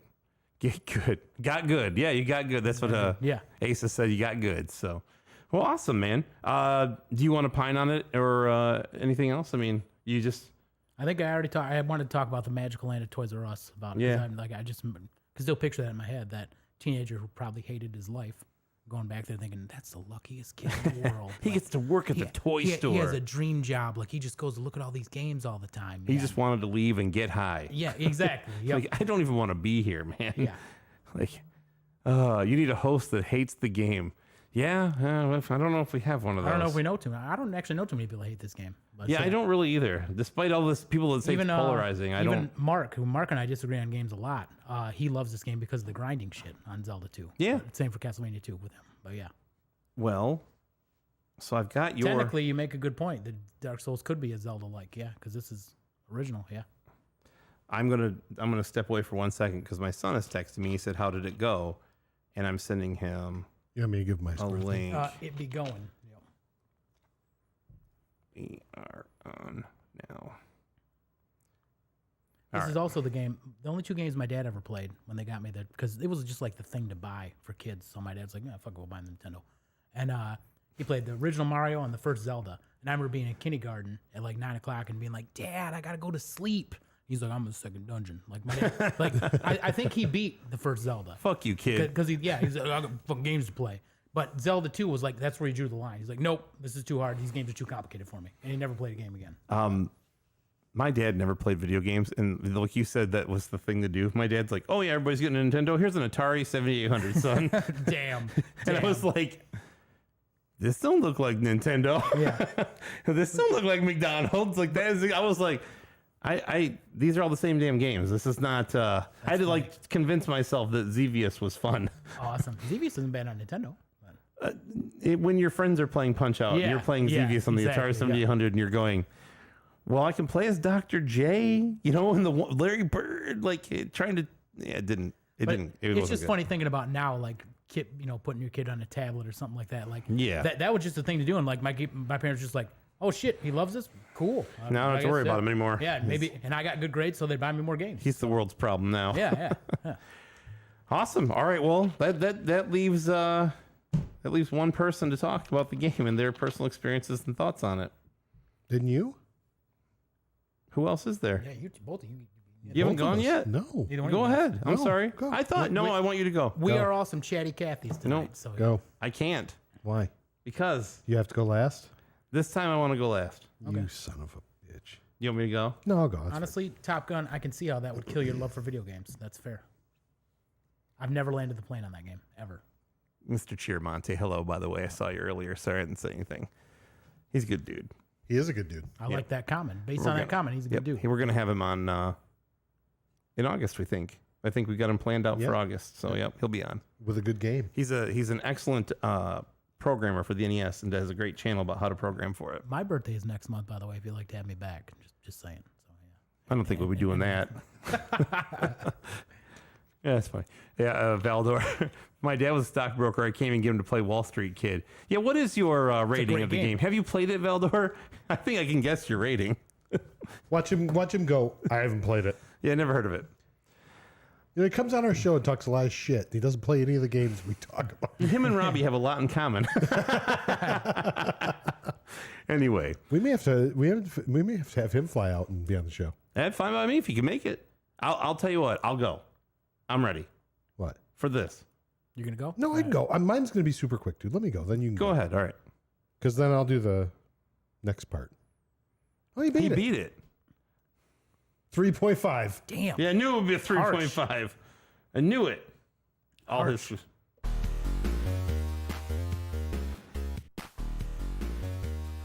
He what? Beat it. Where's Matteo when you need him? I see what you did there. Well, let's call him back. No. Is Anyway. Anywho. that from the Genesis? Yes, sir. That's awesome. We did that episode. We did that one for the show when Matteo was here. That's what we did. That cart was awesome. I know. He wants to trade me for something, and I don't want to trade it. I'm like, oh, God, you're asking for a lot. And I don't mean like a lot money-wise. I don't care about that. It's what he wants, and I'm just like, he wants a first print Zelda. I have two, but I don't. I do. I just want that Rolling Thunder 2 that he has. That's all I want from him. Oh, yeah. Tell him to throw the Rolling Thunder in. It's a deal. I don't know if I'll be able to swing that, but go ahead. Anyway, Jay. are you still around, buddy? Yeah, I Got don't a think deal he- for you. If I was him, I would have left a long time ago. Lucky dick. No, anyway, Jay, why don't you give us your rating? So mine, I know you guys are going to be shocked. 5.0, baby. Blown away. Yep. I'm in the same boat as Robbie. I'd give it a higher score if I could. I Same. love that game. Me too. I'm honestly probably one of the. It's weird. So I think about the first 3 Zelda games. So Zelda, I do a lot too. Adventures of Link, and Link to the Past. Yes, And the good ones. yes, but I honestly, it's weird to me because I don't love the original Zelda. I don't either. It's okay, Yep. but I just never loved it. Totally agree. Like I think Link to the Past is what that game should have been. Yep. Just from the way it plays, the quality, and I get it. It's a 16-bit game, so okay. I'm splitting hairs there. But 2, I loved. I think I loved 2 because I was a platformer. That's what I liked. I didn't like RPG style games, so that one was fun to me because it was a mix. So I liked it. It was a 5.0 for me. I still liked it. I played it, ironically, not even prepping for the show. I played it about a month or 2 ago and ran through it and beat it. I played it on the Switch. I haven't played it on a Nintendo in forever. But it was good. I mean, I liked it. I just thought it was a really good game. And I still like it to this day. Well, when I got the Game & Watch, I didn't plan on blowing through the whole thing. I was like, this could be fun, cool novelty. Yeah, I got to the end. Yeah. Yeah. So, That's all great. Great game. oh, Robbie just called me out. I might be wrong. Link's Awakening the third game? Who counts Oh. Game Boy games? Technically, yeah, right? Oh, yeah. Might as well collect N64. Oh, I don't think it counted till it came out on Switch. that's true. That's a good point about what he said. Yep. Yes. Sorry, I'm reading the That's chat. okay. I just totally zonked out on Nope, that you're one. good. We'll go ahead and cut that part out. But Yeah, I got but it. no, I gave it a 5.0 overall. I thought it was think it's a great game. I never bought and I've talked about it to exhaustion at this point about how me and my buddy would buy differing games. He bought Zelda, I bought Zelda too. Mhm. So Cool. and that might be why I gravitated more towards it. I don't know. But I just Zelda 2 to me was much more fun. Yep. No, I had both. I was a pretty spoiled kid, so I got a lot of games. And yeah, I was one never. I liked it, but my dad liked it more than I ever did. Yeah. So yeah, it was 2 that really. Yeah, I don't know. I just don't like it's not my game. Yep. So I'm glad it exists, but yeah. Well, it is my game. what's that? Zelda 1. Is your game? That's my game. I know it is your game. It You is love my it. game. I love that game. You like 1 more than 2? I do. Yeah. All right. I do. I do. We I like to. I originally threw out when we were going to do this episode that we did Zelda 1 because it was around Mike's birthday. But then he said this was pre me, so he said no, he's Yeah. already done it. I didn't want to do it again. Not So- that we're only 20 some odd episodes in. I can't be doing repeats already. fair. Yeah. There's 678 games or whatever licensed, you know? So, yeah. And Rob, we're going to do Race America next, right? Oh, yeah, absolutely. Well, no, we'll wait till the next July 4th. Okay. If the day we stream lands on July 4th, we'll do it. Otherwise, we're not doing it. All right. So, yeah, I don't think we'll be doing that. No. And I didn't know that. I didn't know that Link's Awakening was 93 and then Link to the Past was 91. I knew Link to the Past was 91 because I remember waiting with, like, I could not wait for that game. Same. Look at Yeah. that. Cleaver's coming into the clutch. for Dropping me. the knowledge. Yeah, Race America, thumbs down. All right, so I guess that leaves me. Sorry, guys. You're up. I know. I do don't it. know. go. I Don't fuck these scores up. Yeah. Don't you fuck this score up. It's 5s across the board right is, now. yeah. Don't you fuck I it know up. what it is. Don't you fuck this up. You're going to fuck it up, you son of a bitch. You know what? It's your birthday. You do what you want. Yeah, do what you want. It's okay. I'm not I gonna- I'm not can't. gonna hold you there. You know, John just made a very good point in chat that they are so different that you cannot really compare 1 and 2. And I think that's what I find myself doing when I sit down and go, well, Zelda 1 is a 5.0 to me. I like the adventure aspects of Zelda 1. I like the fact that you have to use the weapons and tools that you get, and they don't just kind of automatically happen like the candle. Like the Zelda 1 had this true sense of adventure where it was like, okay, I have to bomb every place, or I have to burn every bush, or I want to figure out where all these secrets are. Zelda 2 puts you on a path and kind of keeps you on it, right? Like it leads you there with NPCs, but really it's leading you there kind of with the path too, right? like whatever it is. Oh, you got to go get the flute and play it to kill this monster, and which just disappears. Another game change difference, by the way, I just thought about it. The FDS version. Yeah, it's weird. Churches have crosses. They changed that because of all the religious imagery. So they're like less cross looking, less religiously. But the devil monster that you have to like play the flute and nothing happens except he disappears. He looks like a spider in the NES version. He looks like a devil in the actual FDS version. I remember that. So, yeah, Baldor says, I'm starting to feel like my scores don't count here. Look, you got published in one of the infographics. I don't know what else to tell you. It's a 3.5. I got it. I knew it was going to be 3.5. I teeter with this game because I am always comparing it to like one of my favorite games of all time. So for me to go, is it as good as that? That's probably not how I need to look at it. I need to look at it in more of an autonomous vacuum, if I will, and say, what is it about this game that I would say doesn't make it a 5.0? Because I think it is a great game, and I have to sit there and like battle mentally to go, I can't give it the same score as the other game because it's the best game, right? Like it's that thing, and I have to stop doing that and look at them in this compartmentalized fashion. So I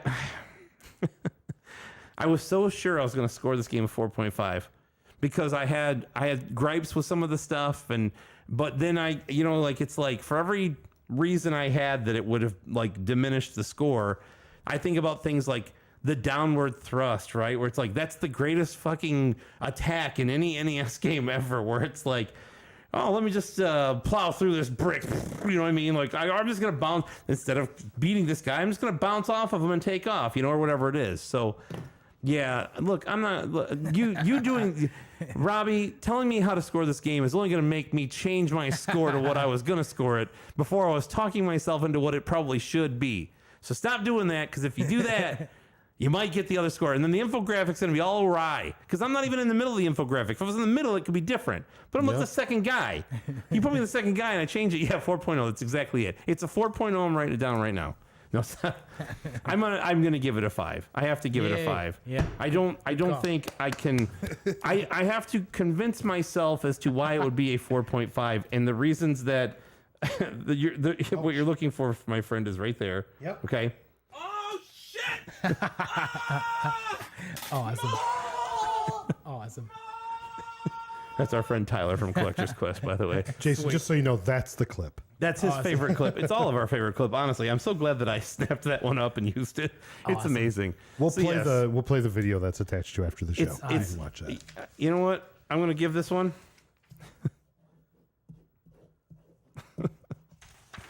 I'm going to plead the fifth. I'm going to give it the 5th. 1, 2, 3, 4, 5. Fifth. Yeah.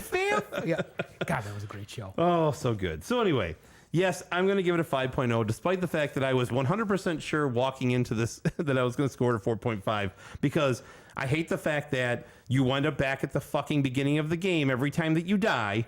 Do that in Zelda 1. No, you don't. If you die at a dungeon, you start outside of the dungeon. You're right. I was like, at least do that. Don't make me come all the fuck way back and walk through the goddamn ocean to get to this palace. But no, and honestly, none of it's that far away or that arduous to do. But yeah, it's I don't know, man. I just, for every reason I have a reason to counteract that myself in my own head. So I'm gonna go 5.0. I love it. I got another one to throw out there to you for your 5.0 to make you feel a little more comfortable. I just thought about something. Yeah, I gave Kung Fu a 5.0, so I have to give this game Kung a Fu is a 5.0. fucking 5.0. Yeah, Kung Fu is a 5. Yeah. But one of your arguments you make between the two games, and I know you said you got to separate the games. One of the arguments you made is the whole bombing piece. Yeah. But if you think about it, it's actually better on Zelda 2 because you don't get bombs. You get a fucking hammer. That shit don't run out. You aren't walking around when you got to fight the big lobster claw fucker from the first Zelda where you got to blow him up. And you're like, oh shit, I'm out of bombs. I got to run out of the room and go fucking hunt and peck for bombs for 6 hours. Or you got to kill the Triceratops with bombs. You got to stuff bombs in their ass. Yeah, I agree with that. You have to do that. Yep. You walk up to a rock, you hit it with a fucking hammer. It's gone. Just I think my point is that I can think of 6.0. I give it a 10 out of what? 20. Yeah. Okay, to counter your point, I can think of one place in this entire game where you have to use the hammer but are not. It is not explicitly expressed to you that you must use the hammer. Everywhere you have to use the hammer in this game, there's just a giant rock there. Yeah. Hey, there's a giant rock. Use the hammer. No shit. Duh, I got it. There's no adventure in that. I knew that as soon as I started the game. I'm like, that's what you need the hammer for. When you have to find that village in the middle of fucking nowhere, right? Yeah. Whatever it is, the real, not, I want to say Naruto. At the end of 'cause- that thing. Yeah, then it's that that you go path, to the ghost town, right? And then you have to go to the real one, and you got to dig it out of the grass there. Yeah. That is the only time that you have to use the hammer where you don't know exactly where it's supposed to be used. Yeah. So my point is more of, you use the bombs to go, fuck, if I open this door, I might get some fucking money. There might be a dude behind there just say, hey, it's a secret to everybody except you. And then, or the gambling game or whatever it is, like that kind of stuff. That was the part that I loved about that game, where it was like this big grid and there were secrets, but you had to like kind of go dig them out. In this game, I don't really feel like you're digging them out. You are, but it's in a different way. And I liked the other way better. But again, it's not so much so that I would let it influence and change the score of this game, which I think is a 5. Cool. There you go. You making the good points about Zelda, about how it felt like more of an adventure game. I like that too. That makes me want to revisit it. I love that game. I only beat that for the first time on the Switch, and I did use save states on that first time. So, yeah. That is that's like literally my favorite game of all time. So, but yeah, Zelda 2 is Yeah, more for combat sure. oriented. Yep. I agree with that too. So, okay. So that's the LGN game rating. We're probably going to have to breeze through some of this stuff because it's getting late. Yeah. And I got to edit this thing. And you have to remember, for every minute you record, it might be 2 minutes to edit. So, There's a lot that's just going to get cut flat Yes. out. Love I the hope. Shasimi Z, the Game Pro deep cut. I yeah. like that. Yeah. Yeah. Well, he's kind of a jerk. And when we have people over, he never shows up. He hasn't really showed up anyway. Yeah, he hasn't been around for a while. We just kind of gave him a score to last game because he hates symmetry so much that we decided that we would make it a 4. So he's going to be pissed about this one too because everybody's score is the same as well. fucking- But we don't really care what he has to say. So Gertzman's not giving us scores. No, Milwaukee Retro Gamers mentioned him. yeah, Gerstmann is not giving us scores either. Yeah. What is Sashimi Z and Gerstmann's scores? You know, Gerstmann lost all credibility when he scored the original Zelda 7.2 or whatever the hell it was. I was like, okay, dude. Yeah. Anyway. If that game's a 7, then what's a 7.5? Anyway, all right, neither here nor there. Jay, tell us where we can play this game today. I know we've mentioned a number of them already, but please tell us where we can play this today. I just like that Cleaver said bang, bang, Link Will Silver. Right? Nice Beatles. And yeah, I like it too. Yep. I figured he'd love that. Beatles deep The cut. best Beatles album of all time. There you go. Yeah, that's. I'm gonna go. 10 Rubber score Soul. for me. Out of what? 20? Oh. Out of 100? 10 out of 10. 10 out of 100. Rubber Soul. So for where me. you can play it. So What of about course, Nestor? Of course, That you guy's can, a prick. Nestor was a jerk, man. And he had a shitty 64 game. Yep. of course He had you a can. shittier fucking Virtual Boy game. Oh yeah. Yep. Nestor's Funky Bowling. Go on. Wow, we need to cut this shorter. Okay, so where to play it today? Let's ramble on for 5 minutes. Yeah.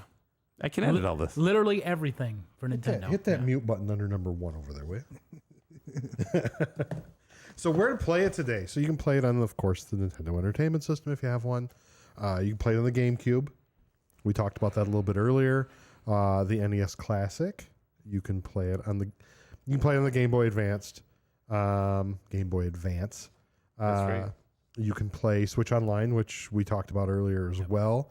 It was released on the virtual console for Wii U and the 3DS. Ironically, when it was released on the Wii, it was the 100th game they released on the Wii That's pretty neat. virtual console. I thought that was kind of cool. Yeah, that's cool. So, but that's pretty much it. Then we're going to get into collecting. I think we're going to have Mr. Pitts do that one. Yeah, I'll take care of the collecting. I always do. Yeah. There's a lot of nuance around this one. Not as much as some. Surprisingly less than I thought, honestly. But I'm going to try and keep this short and sweet, okay? So we've talked about like NES games, and on the front of an NES game, there's the seal of quality, right? You've got a circle seal like this, and then you've got the oval seal like this. And I'll do this again so for the people from the podcast. You have a circle seal, which is the older original logo, and then you have the oval seal, right? Which would be, they changed it in like 88 or 89 or whatever it was, right? So this game transcended. It was both. It was never a hang tab game. It did not have a 5-screw cartridge. They were all 3-screw cartridges, but there were boxes that had circle seals and boxes that have oval seals. I have the oval seal because I'm a peasant, okay? And that's what peasants have. I think I have the oval seal Yeah, too. it's one of those things that people now use to like, you know, this is the early production. Blah, blah. We'll talk about that when we get into this. But essentially, there is an oval seal and a circle seal version of this game. There's also the NES Classics version of this game. So in the late run of the NES, they did a classics series, which consisted of I think 2 games, and I'm gonna actually. There are 2 games that I know I would consider part of the NES Classics series. Okay, no, 3. I can think of the third one. Okay, I just thought of the third one. And there's one that's called the Classic series, but it is not. Okay, so you're ruining what I was going to ask. What the fuck, man? But thanks for putting it all out there, Robbie, so I can ask these guys now what they are. Guys, don't look at the screen. Right. Okay, so there's 4. Okay. Metroid with the redesigned artwork, Punch-Out with the redesigned artwork, and then Zelda 1 and 2. Yes. But there's also another game in the NES library that is called the Classic series of the game. Can you tell me, don't put it in the chat, Robbie, if you know, okay, please. Blades of Steel, right? That is correct. The red it is Konami, Blades of Steel. Yeah. Yep. The Blades, thank you, Robbie. Fucker didn't even listen to you. He I beat just you. automatically Blades I of was Steel. right before you. He said it before you posted it. Yep. But yeah, that is the only other Classics series game. So, and what that did is with Zelda. Yeah, thanks, Robbie, for saving us time. No, I was quicker than Robbie. Yeah. I'm better. I'm So smarter. yes, it's true. With the NES Classics series, they redesigned and put them in gray carts for the Zelda and Zelda 2. I realized today I don't have a gray cart I'm just saying, Zelda 2. I was just saying I need it. Yeah, I don't have that. One. Yeah, I don't have it. And I'll talk about it here a little bit in the actual collecting. So there's not a big differentiation. Donkey Kong Classics does not count. No. But it is a Donkey Kong Classics, but that's not. Yeah, it doesn't It count. wasn't a It's 2 reissue games. of the same game. Yeah. It's more than one game. It's not the same thing. That doesn't count. Sorry, doesn't count. John's got a great cart. Yeah. Well, good. I do have a question before you get too deep in this, because I was looking at the collecting, and I have a question because I pulled up John's Instagram because he pulled a bunch of Yeah. Zelda 2 games. What's the Mattel one? Canadian. It's got the okay. 2 logos, the 2 yeah. circles. I can't. He's got the Game and Watch covered up. Is that right? Are there 2? Usually the Mattel ones are the Canadian. Oh, it's got the prints. Nintendo seals up by the sword Yep. handle. Yep, and yeah. Okay. So Mattel is usually the Canadian version Yeah, of 'cause the I game. have Clue Clue Land. Mattel I have a version. I have a Canadian loose Clue Clue Land. That's funny. Anyway, you're just saying that because you don't have one. Okay, it's true.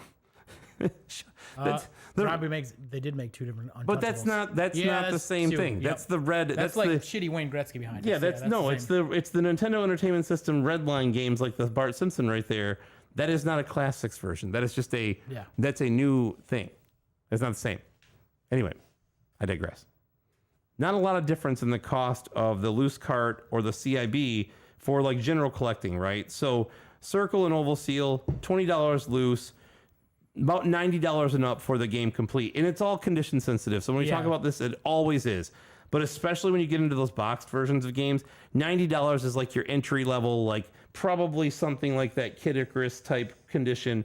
The further you go up the scale, the more they're going to wind up selling for. It's that kind of stuff. Yeah, mine's pretty like yours, and that's 150, 200. Yeah, mine I actually got mine from a video game store in Petoskey. The guy runs it. It's an arcade and video game store in the basement of like a coin shop. Really? Yeah, and the guy was really nice, younger kid, and it was just sitting on the shelf. That and Metal Gear, and I'm like, I'll take these. Like it was priced very reasonably at the time, and it was beautiful. I'm like, this is a really nice copy. Like I gotta buy this, you know. That's cool. So yeah, I got really lucky with that. I don't know what Metal Gear I need to own the first Metal Gear. Yeah, So I haven't. yeah. I that's the only reason I have it because I got it there. I haven't seen it otherwise. That's cool. Yeah. But so a sealed copy of this game for it says $700, but man, it depends. Okay, I'm not going to put a price on what a sealed copy of this game would sell for because there's a lot of nuance to that. We'll get to in the graded part.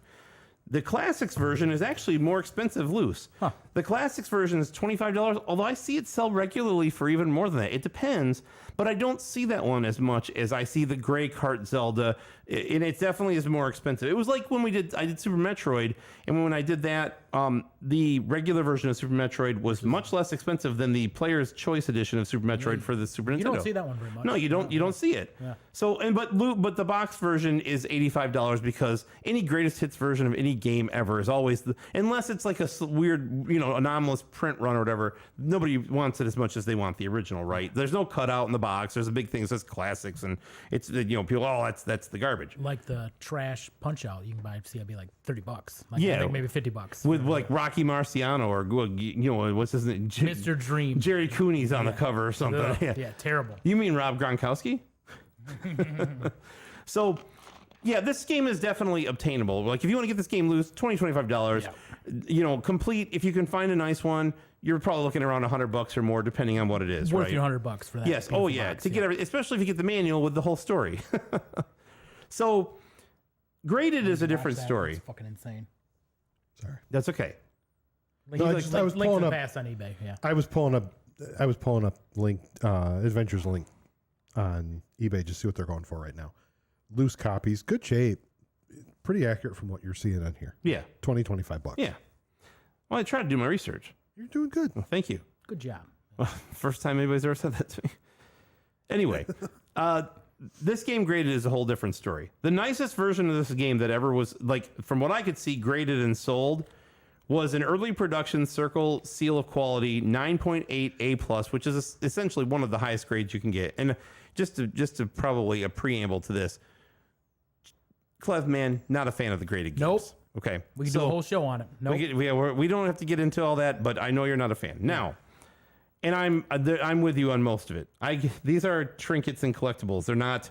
Well, I want your punch out. Well, yeah, that's what I mean. But when you see it like that, you go, well, that's fucking cool. Yeah. But I would never pay some ridiculous amount of No. money. I bought that game for like $80 off of a marketplace and then sent it in. $100. Yeah. Yeah. So, but yeah, this game sold for $102,000 in October of last year as the nicest graded early production. The earliest, nicest version is always going to be like the most expensive. Okay. Now I'm going to give you a little bit about how the versions of a game affect the price, because they're not all the same when you get into this world, right? Where the collectors or the investors or the dickheads who the 10 people who will actually pass these things back and forth between each other, Yep. the things they care about, right? Yep. So all these sales happen within 7 days of each other. I see that. Okay, so a Classics series, the Gray Cart, sold in May 31st of this year, 8.5A, $840. Same auction, same grade, oval seal, later production game, 8.5A, the same as I've got sitting right here. That sealed, graded version at that grade, the same as the $840 Classic series, $2,041.20. So 2.5 times as much, right? Because it's not the classic. And that's what I was speaking to. People don't want the Classic series. Now, a week prior to that, again, same time frame, a worse grade of a round seal of quality early production version of this game, the same version of the 9.8A plus sold for, an 8.0A versus an 8.5A that the oval seal was, $3,120. So that's a 50% premium because it's an older version. That just gives you a little bit of idea of like the graded game prices are the wild west. Yep. It's whatever they can convince somebody to pay for them, okay? Or that somebody thinks they're worth or whatever it is. Whatever. But my point is when you look at these three things, these all occurred within 7 days of each other. The grades are almost identical, but because the versions are different, that's the stuff that these guys care about now. And that's why when I talk about something like, oh, I have a first print Zelda, if you have a first print Zelda, it's worth way more than the second, third, fourth print. You know what I mean? And there are ways to identify what that is. That's where we're at now, that kind of stuff. I don't care that much about it. I care about it for Zelda, right? But the rest of the stuff, I'm like, I don't give a shit. So I hate it. anyway, yeah, like this Tyson, that's the promotional version, last version they put out. This is literally the latest version of that game that it was released. The original version has it have white the- does it bullets, have a the letter? circle seal. Yep. Has Oh the yeah. letter? Right. In fact, if you look at the back, it'll show you subgrades, and there's a thing called CSI, I think, and it's the letter, and it graded the letter as well. Oh, cool. So you know what's in there, but. So that's a little bit about that. Now, I will talk about, just because, we talk about now the graded population. They have a population report of how many of these games get graded. This is the 5th most graded sealed NES game by WADA. That's interesting. Right? So I think like Zelda's up there, Mario 3's up there, Friday the 13th I think is 6th. It's a weird one. There's just a lot of dead stock I think that got graded and stuff. Like a 9.8 A plus Friday the 13th, not a tough thing to find. There's a lot of those. But anyway, there's been 136 copies of this game graded, and yeah, so that made it the 5th most of on the list. So yeah, that's it. So with that, Jay, do you want to tell me a little bit about the speedrunning? I always have to kind of provide context because I know what this stuff all means, but I think you'll also kind of know what these ones mean. So yeah, I think so. you want to talk about? Yeah, I'll talk You about want to talk about the speedrun? You might have jumped in. It's all from speedrun.com. Yeah, we'll do. about? Yeah. Okay. So for speed running, we had 223 runners. 2,089 runs. That's a lot of runs. This I think the second most. I don't think I documented when we did Super Metroid how many, but I believe that's one of the most run games ever. This game's up there. Super Metroid is the most. I could see. It's one of them. I don't know if it is currently, but it is one of the games that gets run more than any other game. Like Super Mario Brothers has got to be one of them, whatever. But this one is. There's a lot of people who run this, and a lot. I think the last game we did was like 13 runners, 81 runs, but it was like RBI baseball. Yeah. Was there even that many on it? I think No. there was like 4. It wasn't was that few, but it crazy, wasn't 13. But yeah, go ahead. But so run type. So you have 100% all keys. What's 1cc for? One credit clear. Yeah, so that means you did never die, right? Okay. You have to get 100. You have to do 100% of the game. You must get all the keys because there are ways to circumvent using the keys in this game or getting all the keys, and you must do it without dying. Is what that means. That's a shmup reference. Yeah, the 1cc. Yeah, I don't say that too much. I think it's just an arcade reference. Yeah, you can say shmup here as much as you want. This is a safe space. Shmup. Yeah. So that one was done by Shmup the fuck up. That one was done by Dude. It's DO00D. Many O's, dude. And he or she did it in 1 hour, 13 minutes, That's awesome. 46 seconds, and 55 milliseconds. Yep. That's We really dug down on that one. I'm gonna tell you. I watch these people speedrun this game, and it makes me feel so inadequate. Well, you and we I watched watched it. Arceus right after right after you finished Arceus. it. Arceus. Yeah, Arceus. Yeah. I'm thinking of Pokemon. I don't watch a ton of speed runs, but I went back when I was unemployed in 2018. I was like, I'm gonna learn Castlevania, and so I watched speed runs of that, and I got mine down to like 20 minutes. Yeah, you do like the whole but the I'm gonna fact- hit the bat. But watching, even that, I was like, I'm terrible at this game. Yeah. Watching some of these Yep. people. Yep. It's crazy. Like we got the speed runs running back here. You can see what's going on, and like that's Well, I'm probably in not the one. way. He But that's games done quickly. But the point is, you watch them do these games, and you're like, oh my god, Yeah. How did you even come up with that madness. idea? Yeah. So go ahead. I'm sorry. So the next one we have is any % deathless. So this means you haven't died, I'm assuming. But it means you don't have to get all the keys. You don't die. You can't die, but you also don't have to do 100% of the game. You just have to beat it. Okay. And that one was done by Dude again. Yep. 57 minutes, 36 seconds, 416 milliseconds. And then any %. I do not know what NMG No means. major glitches. Oh. So no major glitches means that you cannot like glitch the game out and then like in Mega Man 2 you've seen those speed runs where somebody will they'll start zipping across the screen because they did this right keystroke at the right time or whatever it is. Zelda 2 has that. That's when you get to this last one, we'll talk about that. But essentially you can glitch the game out to get this inherent advantage to skip a bunch of it or whatever it is, right? So this is basically any % you can die, but you cannot use any kind of major glitches. There are glitches you can use. I don't remember which ones they are, like the fairy or whatever it is. I was gonna say, I'm assuming the fairy glitch is there's probably. it's in the rules. I'd have to look at the speedrun rules, but yes, that's what that means essentially. Well, either way, that one was 48 minutes, 46 seconds, 306 milliseconds. Then the last one's any %. So I'm assuming that's the cheat. You can do whatever you want as long as you beat the game. You just gotta beat it. Valdor makes a good point. We should talk to a speedrunner about this. I probably should reach out to one of them and ask them about it when I'm doing the research. Who'd we have? We had the guy from Moonwalker. Was speedrunning Moonwalker. We had him on. That's cool. We should reach out to him. So, Yeah. I don't know but Slackinator did that one, so it wasn't Dude that time. Yeah. 16 minutes, 20 seconds, and 79 milliseconds. And yeah, so you beat this game in 16 minutes and 20 seconds. I started to watch that run. It was actually up here. It's not entertaining to watch. Yep. Like I get it. It's fine. Like it's a category, and there are some people who are good at that stuff. It's not a fun I like watching speed runs of stuff, but that's not interesting because I'm not watching them beat the game. I'm watching them circumvent the game or work around to actually beat. You're beating it, but you're not truly going through the stuff to do it. And to me, that's like, I don't want to watch a bunch of garbage on a screen while your guy zips across it, or that you have to jump because the map looks different than what's actually happening, but you know what's happening, so you jump and beat this enemy that you know is there that you can't see. That's not fun to me. They've annoyed me since Bloodborne. I remember watching Bloodborne it's just once. not. This guy hops over a fence and it breaks the game. And Valdor is right. Like the runs are crazy. It's nuts to watch because he's so proficient at it, and it's like definitely a skill. It's just not compelling to me because I'm like, I don't feel like I'm watching the game. I'm feeling like I'm watching somebody exploit something, and that's fine. There's nothing wrong with that. Yeah. It's still interesting, but it's just not to my me. thing. Yep, It's just not to me. Yep.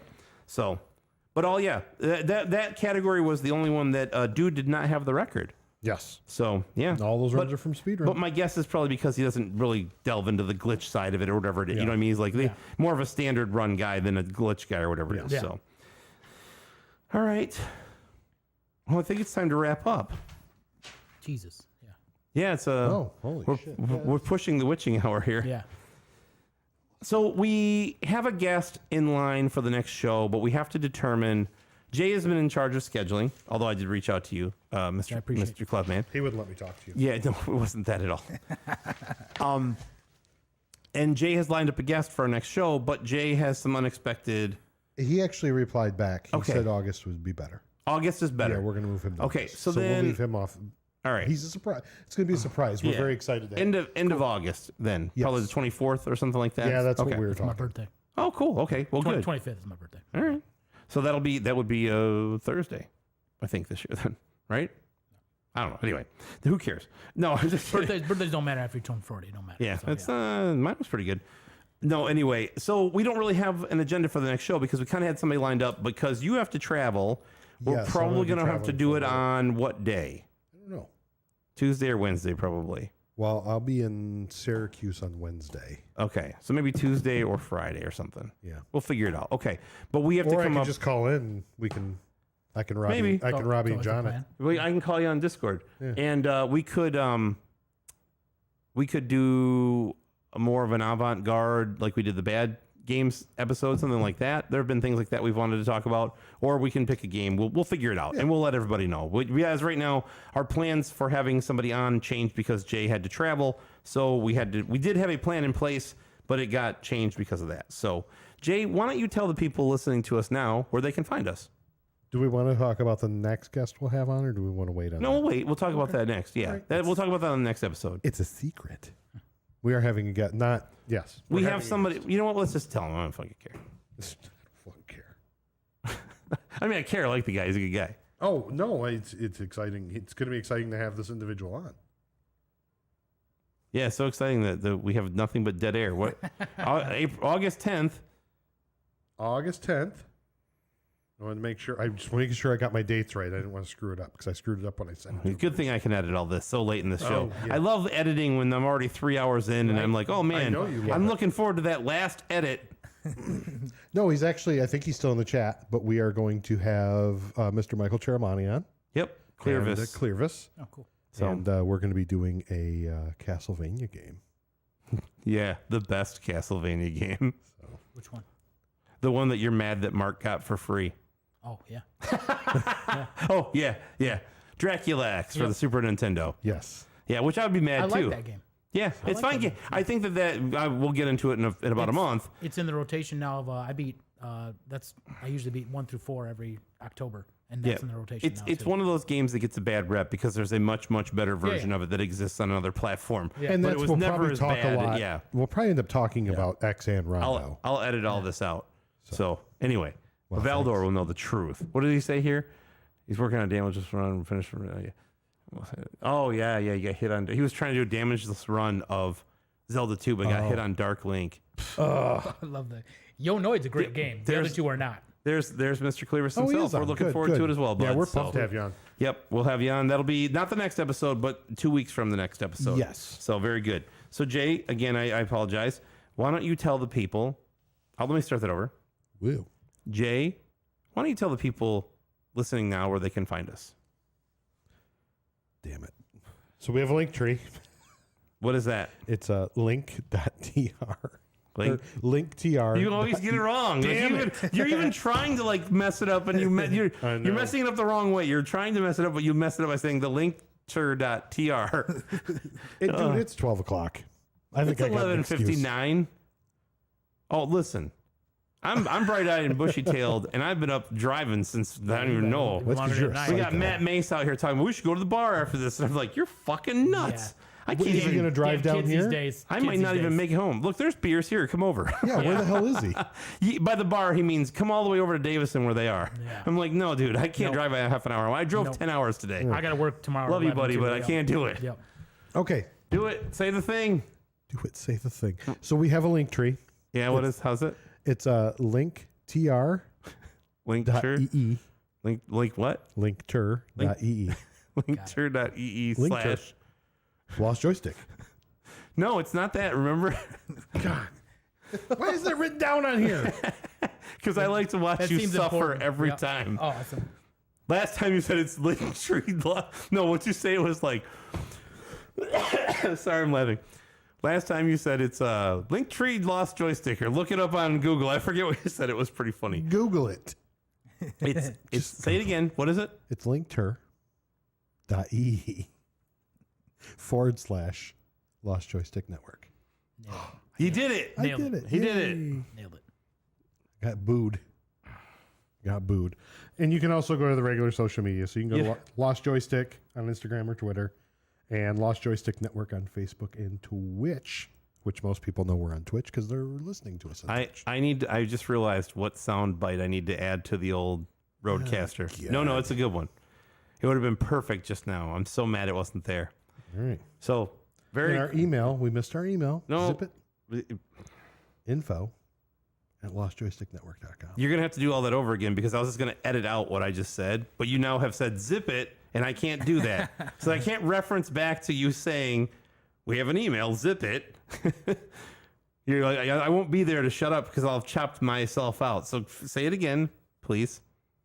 We have an email. What is that email address, Jay? It is info@lostjoysticknetwork.com. Very good. Thank you. Now, can I, before I lead us out, can I tell you what the soundbite is? It's a fart noise. It is not a fart noise. So, in Family Guy, a show I watched early on, liked quite a bit, but was great back in the day. progressively terrible. Yeah, I don't enjoy it. Awful. Yeah. There is a great scene where Stewie goes on the road as a one-man show after breaking up with his friend that they were doing like a two-person show. So he's off doing the show on his own. And he's on the stage doing the show, and Elroy Jetson is in the audience. And he's like, "Oh, hey, didn't say you there." And he starts doing his whole thing. And Elroy Jetson gets up and goes, "Get off the stage!" I need that sound clip. I know what you're talking about. And the other one is when, like, they get like, "Okay, buddy, get out of here." They pull him out of the club and they stuff him in the back of the car. And Bam Bam is driving the car. He's like, "Take him home, Bam Bam." And he Take goes, me to Astro's "Yeah, grave. I don't want to go home. Take me to Astro's grave." Yep, that's But great. I love the "get off the stage." Yep. So anyway, If I'll you're chop going to all do this that out. one, you have another one you have to do too. What is it? Astro's You grave. really? What is it? I don't know. It's midnight. Get off the stage, Leahy, you fucking drunk! No, he says, "Get off the stage, you drunk bastard!" Yeah, you That's- drunk bastard. We got to get Donnie on the show. Absolutely. Anyway, with that, I will bid us farewell by saying, I gotta lead it. I gotta hold on. I will. You done? Because I can't play the theme music and then bring it in and chop it up with you crunching stuff and stuff. They wasn't. They're all one track. Okay. You're editing this episode. I can't wait. All right, ready? You could have muted me a long time ago. You ready? I'm ready. Just hit the mute. I can't do it. I won't do that to you. Not this time. So with that, I will say, go out there, have fun, be safe, and be excellent to each other.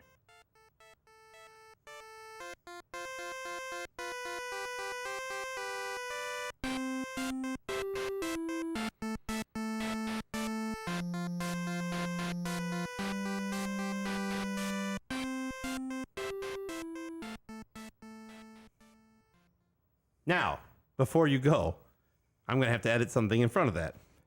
And I'm going to have to say, Clevman, thank you for joining us. Thank you for having me. It's been awesome. We're so glad that you made it. Yeah, thanks for coming in. Why don't you tell the people listening where they can find you? They can find me at, I'm only on Instagram. It's the only social media I have. Probably I'm, for the best, based yeah. on what I've seen. Yeah, probably, yeah. That's me too. Yeah, I'm at Kilgore_Trout. Wait, is it Kilgore? Yeah, Kilgore_Trout1. A girl made that for me years ago. I was like, just put something Vonnegut in there, Kilgore Trout. She's like, sure, whatever. Yeah, Kilgore_Trout1. And I also review records. If anybody wants to listen to my stupid rambles about records, I have like 300 records. I reviewed like 200 of them. And that's vinyl_and_Vonnegut. And I mean, that's if you find my one page. VONNEGUT or something like that. Yeah, if you find UT. find me on Kilgore Trout, there's a link to that one too. Yep. So yeah, if you want to follow me, that's cool. But like I said, 70% games, 30% political. So I get kind of angry about stuff going on in the world, but mostly games. So Usually it's just my story posts that are political. It's true. Yeah, and, Yes. and the stuff I put on my Instagram is games. It's game related. So yeah, awesome. Well, I just want to say thank you for joining us. And I appreciate you driving really down and being here. And, I hope you've had a good time. We had a great time having you. Great time. Yeah. Awesome. That was it. awesome having you. Oh, great. Thank you. Now I can chop that in. Okay. I was gonna say it and I forgot because I got distracted trying to play. You were farting in the microphone over there, and I was like, "Fuck! What's the Ernest VHS? Which one? Ernest. It's Ernest Holidays. Ernest Holidays. Yeah, it's the Ernest Holidays. If you follow me on Instagram, I took a big picture of it. Yeah, Cool Asa, stuff. Yep. Asa, thank you very much. By the way, another good show. Thank you very much for saying that, bud. We appreciate it. Yeah, I've got a few Ernest. I love that he VHS. picks on us during the show. Oh kinda yeah, fun. He's 3.5. Yes. Yeah, out of 3.5. Trying to find my other Ernest ones. Oh, here's one. I'm glad you have more than one. You're gonna hit the unrecord button. That's a classic. At some point. That's a classic. I've got Ernest Goes to Jail, and I've got Slam Dunk Ernest in here With somewhere. the best rendition of "Oh Christmas Tree," this one right here. Yep. Oh, Vern. You know what you should do, since everybody's still in the chat? You should play the. Can you queue up the RGM or RGE? Oh shit, ma! Yeah. Like the actual I'm ready. video, like the video, so he can see it. Can you play it on here? Oh yeah, I Is can that a play big it, sure. fiasco? No, it's no big Did deal. you want to buy viewers, followers, and you could do that though. Oh, cool, awesome. Thanks. How much and where, and what can I get? Oh, it's on you follow. Sign me up. No, don't. I need them to tell me. Don't explain it to me. I want Yeah. this Oh. person that's selling me to tell me how to buy the stuff. How do I buy it? It's only fair. Yeah. What forms of payment do you accept? Are you federally insured? It is legit It's a good great Christmas movie. Yeah. So yeah, let's give you a little bit of context on the RGM, the Retro Gym Miner. If you've never seen that video, I don't think I have. I'm gonna kill the record here. Okay, so The Marvel X person that posted. Could we? That's where we need that clip. Get off the stage! Yep. Yes. yep, get off the stage. All right, so let's go here. We're gonna go to. Did I mention that it's incredible? You have a graded fucking Madden 2004 for PS2. By the way, that's masterpiece. Cost me $50. That's It costs more money to grade that game than what I paid for it, and it's a 9.4. That's a great- but it's because I lived in Atlanta and I loved Vic, and I was like, nobody was bidding on it. I'm sitting there, I'm like, I love it. that's what happened with that other one where I was like, $1, and they're like, it's the Simpsons thing where he's like, nobody wants lot 437, Yeah. 437, $1. I got $1 here, $1 here, $1 here, another $1 here. Sold for $1, and like that's exactly what it was. But like sometimes you just sit in there and watch auctions, and people don't give a shit. And that was one of them where it's like, oh, it's Madden. I'm like, but it's Vic. It's $50 and it looks cool. Like Yeah. I've spent $50 on stupider things. You know what I mean? Yeah, Like today definitely. probably. Yeah. All right. So Retro Gym Miner. Are they going to be able to see this too, or just us? We can set it up so they can see it. Hold on. Let me go to. I really gotta pee. Should I go pee before this? Go ahead. Yeah, I really gotta pee. I'll let you out. Too much dew. Go do your thing. Is it this one? No, it's. Right? Getting old.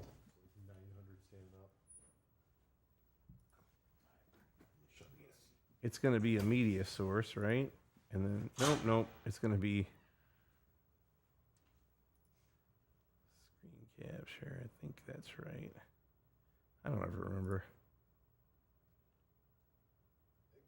I don't want to add an existing source. Add a new source instead. Sorry, I put you on the spot with that. No, it's okay. I can do it. It's this one, right? Yeah, this is it. So we'll hit done. I think they can see that. I'm going to move it for now, but I'm just going to turn it. if they want to see it. I just figured it'd be funny. Nah, we'll play it real quick because I want to give Jason some context there.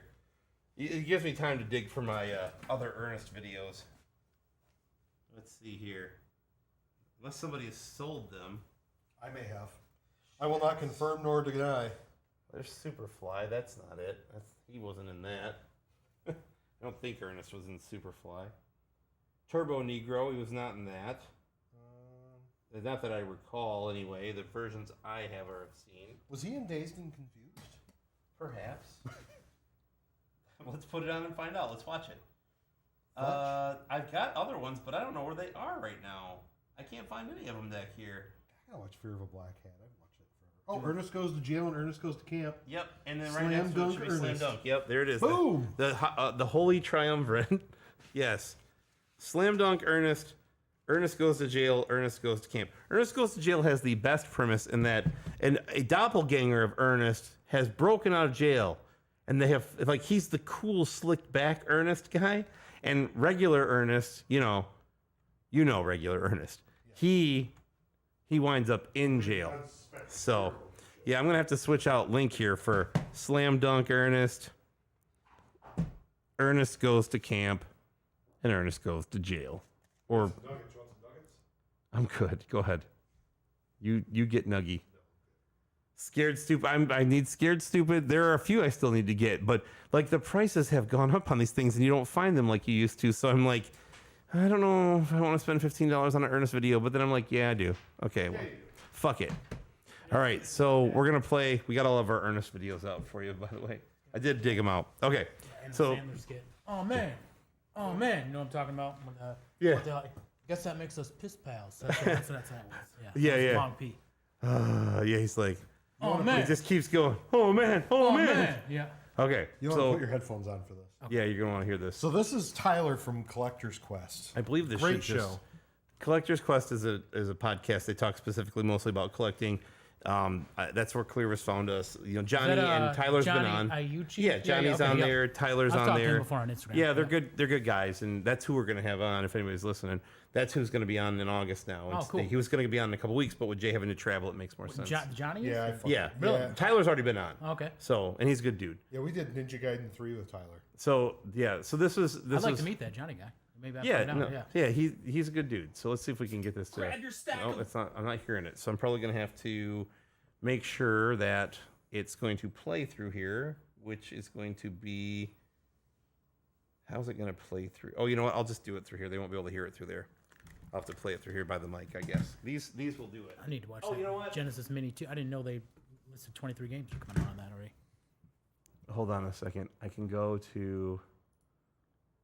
No, I'm gonna have to go down. This is very compelling, I know, but sound settings. Where to play sound? I want to play it through the Rodecaster, I think. So if I start this, we should hear it through here now. Let's see here. I hope it's not loud. It might be loud, so be ready. I can find my mouse. There it is. Limited run tickets. Oh, It's nothing. time to talk about Holy Grails.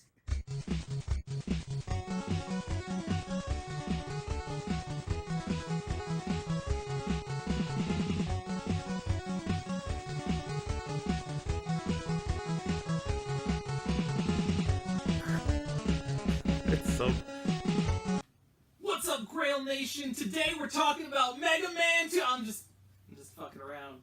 We're talking about the real edition of Mega Man 2. We're doing an unboxing of another super rare limited edition. This is... What company fucking made this? Capcom made it.